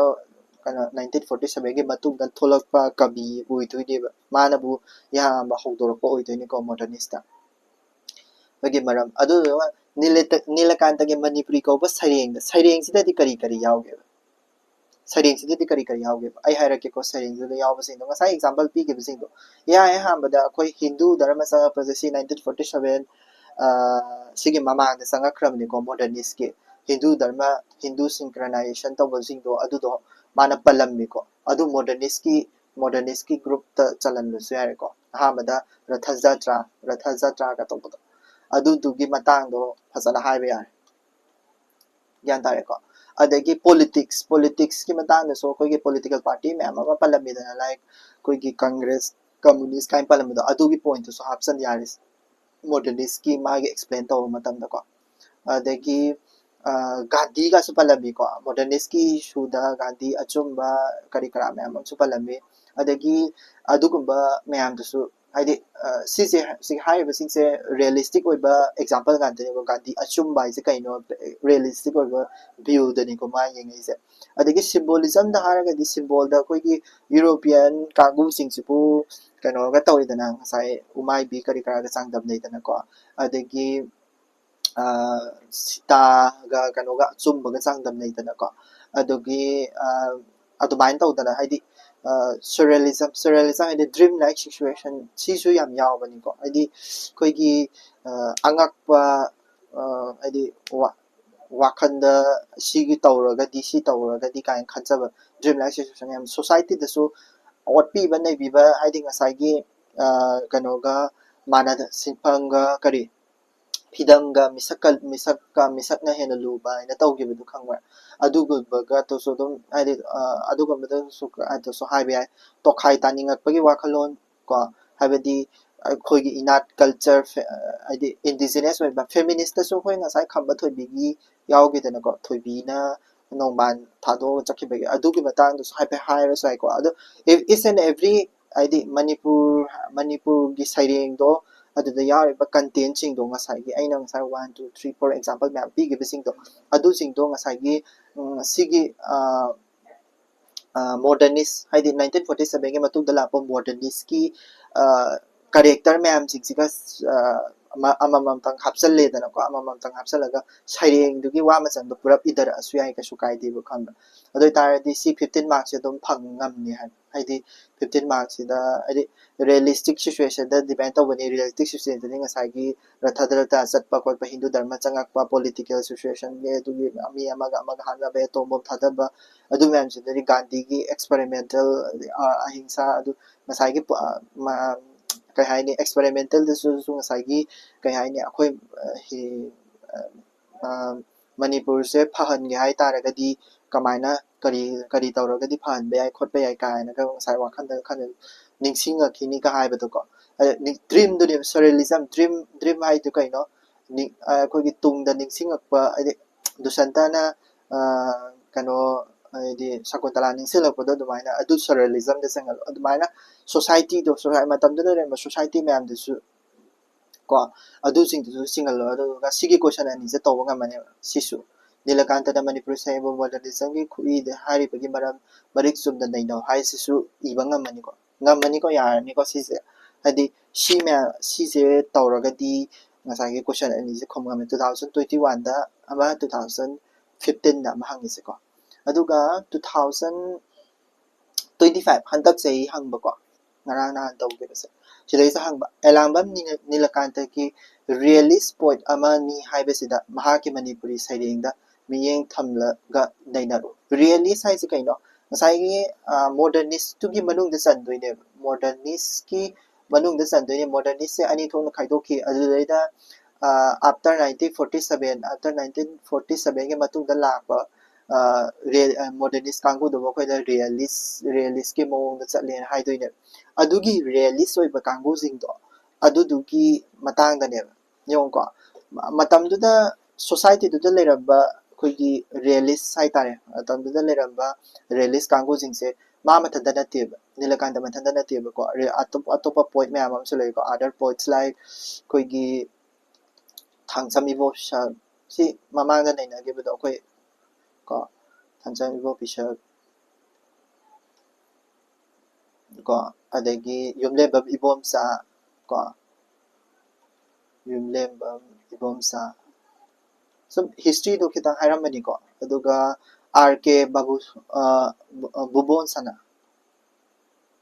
आर के बुबोन्सना को सिना रियलिस्ट कांगुनेब रियलिस्ट से अरीबा मतमदा लेरमब्रा हाइदि नसाइगी सिगी मतमदा लेरमब्रा हाइदि खमोय खरा खयरकपम सावबा हिचमांगांग हलसे रियलिस्ट कांगुनि को मोइसुको खरा रियलिस्टिक कैरेक्टर खरा जुचियलिबो मोइसुको अदुबु हुजिक नाइनरिसिदे नीलकांतगिनी अदुना नीलकांतगी मतमदने सिगी मतुंगदा अखोइगी कंटेम्पोरेरी हाइतारे हुजिक आइदे अफस्पागा लाकपा दगी सि मतमसिदना अनौबा दि इंडियादा तिनबा मतुंगी प्रॉब्लम मैम दुगीनेबा अदुगा अफस्पा गाइजना खरा थेंगदरकपा हुजिक हुजिक लेबा अफस्पा करी करा दगी आर्मी दा अखोइदे कनो तोक्सनबा कोटपा फदबा कनो तोक्सनबा अदगी चौखलबा अदि मी याम फलक्तबको आइदि क्राइम रेट याम हेकलकपा सिगुमबसिदा कनाना कनो तौगे हारकना मेम चौबी होय को कभी अदगी लंचेनबा मैतै को वीरेंद्रजीत नावरेम का मोय खरना तौए रियलिस्ट कांगु गातने को मोइसे रियलिस्ट हाइबदि कई हाइबा असेंबा अचुंबा पोतुदा नैनाबदो अदुदुनिको अदुदुगा माइदि करी रियलिस्ट से हौरकपदा हाइदि बिगिनिंग ऑफ रियलिस्ट कांगु से बिगिनिंग हौरकपसे करम कानगी 1947 की 1947 मतुंगदा हौरकपा कांगु से कदौगे हारकंदा अखोइगी करी की इवेंट खरा ले मर्गर एग्रीमेंट ले को मर्गर एग्रीमेंट तौनगिबदगी अखोइगी कई हाइने अखोइगी मणिपुर से कनाडा तिनगिबा को आइदि अक्टोबर 15 दा 1949 दा कोई इंडिया दा तिनगिबदगी को रियलिस्ट से हाइदि अचुंबा मसक्तो लाकपने दगी मतमदुदा थोकपा क्वाइ अचो अचोबा हाइदि पार्टीशन गुम थोइदनको हाइदि इंडिया दगी वार तौनबा अदगी गांधी एसासिनेशन गांधी दो एसासिनेशन तौगिबगुमको हाइदि दुगुम्बा अदगी मतमदुदा डेमोक्रेसी है अनौ ओइना लाखिबनिदनको डेमोक्रेसी लापा डेमोक्रेसी है कइनो का है नैना खलकपको अदुगुम्बदना मरम ओरकांदा कदोरे ngasai realist hai se lak pane si me am jena maram mara kan realist hai se lak pane realist hai se kadam kari marang ila na do si jena ai ngasai de haizari sing se si jena introduction oin ibiro ko nilakanta gi realist point amane hai se de maha ki manipur se adu du ngasai ai gi re si yong ko si gi character sing se si gi character sing se realist ki character ngatane sisu सिगी character से realistic character गातने अदुबु आई जैसे example होइना पिरक्के को आई example होइना म पिरक्के realist की मागी थीम हाइ तारे को थीम सिंदो मणिपुर सरेंग ददि कमाइने इ है मणिपुर पोएम सरेंग सिदा को कमाइने इ है आई हारके को कदोगा हार कंदा पूरा चेंज समने लाइसे करम चेंज फोर्सफुल होइबा आइदि फोर्सफुल होइबा मणिपुर है सैरें दुगीनिको से मणिपुर है सैरें दुगी मागी स्टाइल है तारे को स्टाइल नत्रगा थीम मारसा फोर्सफुल होइबा टोन द लाए फोर्सफुल टोन द को वा हाइबा मतम दो तारसु नाकोइना हाइदबा दक दक दक हाइरको को अदगी रिथम अमसु आइदि तोगानबा रिथम अमदा लाख्रे थाइना लिरि खोइलिबा वाइना अंदु हाइरम्बा हुजिक्तना ꯁꯤꯕ ꯃꯤ ꯁꯤꯕ ꯑꯗꯨ ꯂꯥꯛꯅꯕ ꯈꯣꯠꯄ ꯑꯗꯨꯒꯨꯝꯕꯗ ꯁꯦꯟꯁ ꯑꯃꯗ ꯆꯥꯈ꯭ꯔꯦ ꯁ꯭ꯇꯥꯏꯜꯁꯤꯕꯨꯕꯀꯣ ꯑꯗꯨ ꯁꯤ ꯔꯤꯌꯦꯂꯤꯁꯀꯤ ꯀꯦꯔꯦꯛꯇꯔꯅꯦꯕ ꯗꯤꯁ ꯑꯥꯔ ꯔꯤꯌꯦꯂꯤꯁꯀꯤ ꯀꯦꯔꯦꯛꯇꯔ ꯉꯥꯛꯇꯅꯦꯕ ꯁꯤꯁꯦ ꯔꯤꯌꯦꯂꯤꯁꯀꯤ ꯀꯦꯔꯦꯛꯇꯔ ꯉꯥꯛꯇꯅꯦꯕ ꯑꯗꯨꯁꯤꯡꯗꯣ ꯄꯜꯂꯦ ꯍꯥꯏꯕꯗꯣ ꯍꯥꯏꯗꯤ ꯍꯣꯜ ꯄꯣꯏꯟꯠꯇꯣ ꯌꯦꯡꯉꯀꯥꯟꯗꯁꯨ ꯑꯗꯨꯝ ꯈꯪꯅꯤꯗꯅꯀꯣ ꯑꯗꯨꯗꯒꯤ ꯃꯣꯔꯦꯜ ꯗꯤꯀꯦꯁꯦ ꯃꯌꯥꯝ ꯑꯃ ꯂꯩꯈ꯭ꯔꯦ ꯍꯥꯏꯗꯤ ꯃꯣꯔꯦꯜ ꯗꯤꯀꯦ ꯍꯥꯏꯗꯤ ꯃꯣꯔꯦꯜ ꯃꯥꯡꯊꯔꯛꯄ ꯌꯦꯡꯉꯣ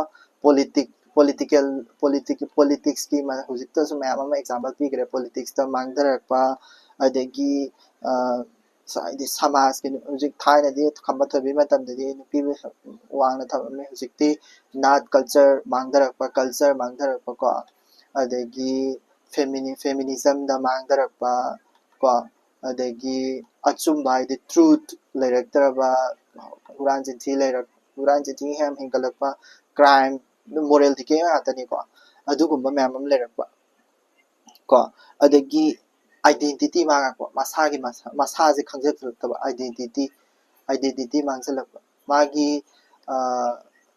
ꯑꯁꯦꯡꯕ ꯃꯁꯛ ꯃꯥꯡꯈ꯭ꯔꯦ ꯃꯩꯇꯩ ꯃꯆꯥ ꯑꯃ ꯑꯣꯏꯅ ꯑꯁꯦꯡꯕ ꯃꯁꯛ ꯃꯥꯡꯈꯤꯕ ꯑꯗꯒꯤ ꯗꯥꯏꯔꯦꯛꯁꯟ ꯃꯥꯡꯉꯛꯄ ꯑꯆꯨꯝꯕ ꯂꯝꯕꯦꯟ ꯈꯪꯉꯛꯇꯕ ꯀꯔꯣꯝ ꯆꯠꯇꯣꯏꯅꯣ ꯈꯪꯉꯛꯇꯕ ꯑꯗꯨ ꯃꯌꯥꯝꯁꯤꯡꯗꯣ ꯑꯦꯛꯖꯥꯝꯄꯜ ꯉꯁꯥꯏ ꯀꯩꯅꯣꯗ ꯂꯣꯏ ꯌꯥꯎꯈ꯭ꯔꯦꯀꯣ ꯑꯥꯏꯗꯦꯟꯇꯤꯇꯤ ꯃꯥꯡꯉꯛꯄꯒꯤꯗꯤ ꯀꯕꯤꯅ ꯁꯨꯃꯥꯏꯅ ꯍꯥꯏ ꯂꯝꯕꯦꯟ ꯈꯪꯉꯛꯇꯕꯒꯤ ꯃꯇꯥꯡꯗ ꯀꯕꯤꯅ ꯂꯝꯊꯨꯝꯐꯝꯒ ꯂꯝꯕꯦꯟꯒ ꯁꯝꯅꯗꯕ ꯐꯤꯗꯝꯗꯒꯤ ꯃꯤꯁꯛꯅ ꯂꯨꯕ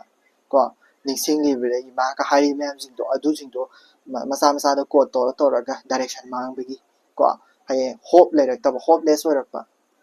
ꯀꯣ ꯍꯣꯞ ꯂꯩꯔꯛꯄ ꯍꯥꯏꯔꯁꯨ ꯌꯥꯏ ꯑꯗꯨꯒꯤ ꯍꯣꯞ ꯂꯩꯔꯛꯄꯒꯤ ꯃꯇꯥꯡꯗꯁꯨ ꯀꯣ ꯁꯀꯨꯟꯇꯂꯥꯅ ꯅꯤꯡꯁꯤꯡ ꯈꯨꯗꯣꯞꯇ ꯅꯍꯥꯛꯅ ꯏꯃꯥ ꯑꯗꯨꯕꯨ ꯏꯃꯥ ꯊꯤꯔꯛꯈꯤꯅꯤ ꯅꯆꯥꯁꯤꯡꯅ ꯅꯣꯡꯃꯗꯤ ꯁꯤꯟꯊꯔꯛꯄ ꯄꯤꯒ ꯂꯣꯏꯅꯅ ꯀ ꯍꯥꯏꯁꯦꯀꯣ ꯍꯣꯞ ꯂꯩꯔꯛꯄꯀꯣ ꯑꯗꯒꯤ ꯀꯟꯐ꯭ꯌꯨꯖꯟ ꯍꯥꯏꯗꯤ ꯍꯣꯞ ꯂꯩꯔꯒꯁꯨ ꯑꯩꯈꯣꯏꯒꯤ ꯑꯁꯦꯡꯕ ꯐꯪꯒꯗ꯭ꯔꯥ ꯐꯪꯉꯣꯏꯗ꯭ꯔꯥ ꯁꯛꯁꯦꯁꯐꯨꯜ ꯑꯣꯏꯒꯗ꯭ꯔꯥ ꯑꯣꯏꯔꯣꯏꯗ꯭ꯔꯥ ꯍꯥꯏꯕꯗꯨꯒꯤ ꯃꯇꯥꯡꯗꯁꯨ ꯑꯩꯈꯣꯏꯒꯤ ꯏꯃꯥ ꯀꯗꯥꯏꯗꯅꯣ ꯀꯥꯏꯅ ꯃꯇꯝ ꯑꯗꯨꯗ ꯅꯍꯥꯛ ꯀꯗꯥꯏꯗ ꯂꯩꯗꯣꯏꯅꯣ ꯍꯥꯏꯕꯁꯦ ꯁꯤ ꯁꯩꯔꯦꯡꯗꯨꯕꯨ ꯐꯖꯅ ꯍꯥꯟꯅ ꯑꯃꯅ ꯄꯥꯊꯣꯛꯑꯒ ꯍꯧꯖꯤꯛꯀꯤ ꯍꯥꯏꯔꯤꯕ ꯄꯣꯏꯟꯠꯁꯤꯡꯁꯦ ꯍꯥꯞꯆꯜꯂꯒ ꯑꯟꯁꯥꯔ ꯑꯃ ꯐꯖꯅ ꯍꯥꯟꯅ ꯁꯦꯝꯗꯣꯛꯄ ꯑꯃ ꯆꯪꯉꯦꯀꯣ ꯑꯗꯨꯗꯗꯤ ꯌꯥꯝ ꯊꯨꯅ ꯌꯥꯝ ꯊꯤꯅ ꯐꯖꯅ ꯑꯟꯁꯥꯔꯁꯤ ꯏꯕ ꯉꯝꯒꯅꯤ ꯁꯤ 2025 2025ꯗ ꯍꯪꯈ꯭ꯔꯕꯅꯤꯅ ꯃꯊꯪ ꯍꯪꯉꯛꯀꯗꯧꯗꯤ ꯃꯥꯟꯗ꯭ꯔꯦ ꯍꯟꯖꯜꯂꯛꯇꯦꯕ ꯑꯗꯨꯕꯨ ꯀꯅꯥ ꯍꯪꯕꯅꯣ ꯇꯝꯕ ꯉꯝꯗꯦꯀꯣ ꯑꯗꯨꯅ ꯏꯝꯄꯣꯔꯇꯦꯟ ꯑꯣꯏꯕ ꯁꯩꯔꯦꯡꯅꯤꯀꯣ ꯁꯤꯁꯦ ꯍꯪꯉꯛꯄ ꯌꯥꯕ ꯏꯝꯄꯣꯔꯇꯦꯟ ꯑꯣꯏꯕ ꯁꯩꯔꯦꯡꯒꯤ ꯃꯅꯨꯡꯗ ꯑꯃꯁꯨ ꯆꯟꯗꯣꯏꯅꯦ ꯑꯗꯨꯗꯨꯅ ꯄꯥꯁꯜꯂꯁꯤꯀꯣ ꯉꯁꯤꯒꯤꯗꯤ ꯁꯤꯗꯩꯁꯤ ꯂꯣꯏꯁꯤꯜꯂꯁꯤ ꯌꯥꯝ ꯁꯥꯡꯃꯟꯈ꯭ꯔꯦ ꯑꯩ ꯍꯧꯖꯤꯛ ꯇꯧꯔꯤꯁꯦ ꯍꯥꯏꯗꯤ ꯂꯣꯏꯁꯤꯜꯂꯁꯤꯀꯣ ꯊꯦꯡꯛ ꯌꯨ ꯁꯣ ꯃꯆ ꯍꯥꯏꯕꯒꯤ ꯒꯨꯗ ꯅꯥꯏꯠ ꯑꯦꯚ꯭ꯔꯤꯋꯥꯟ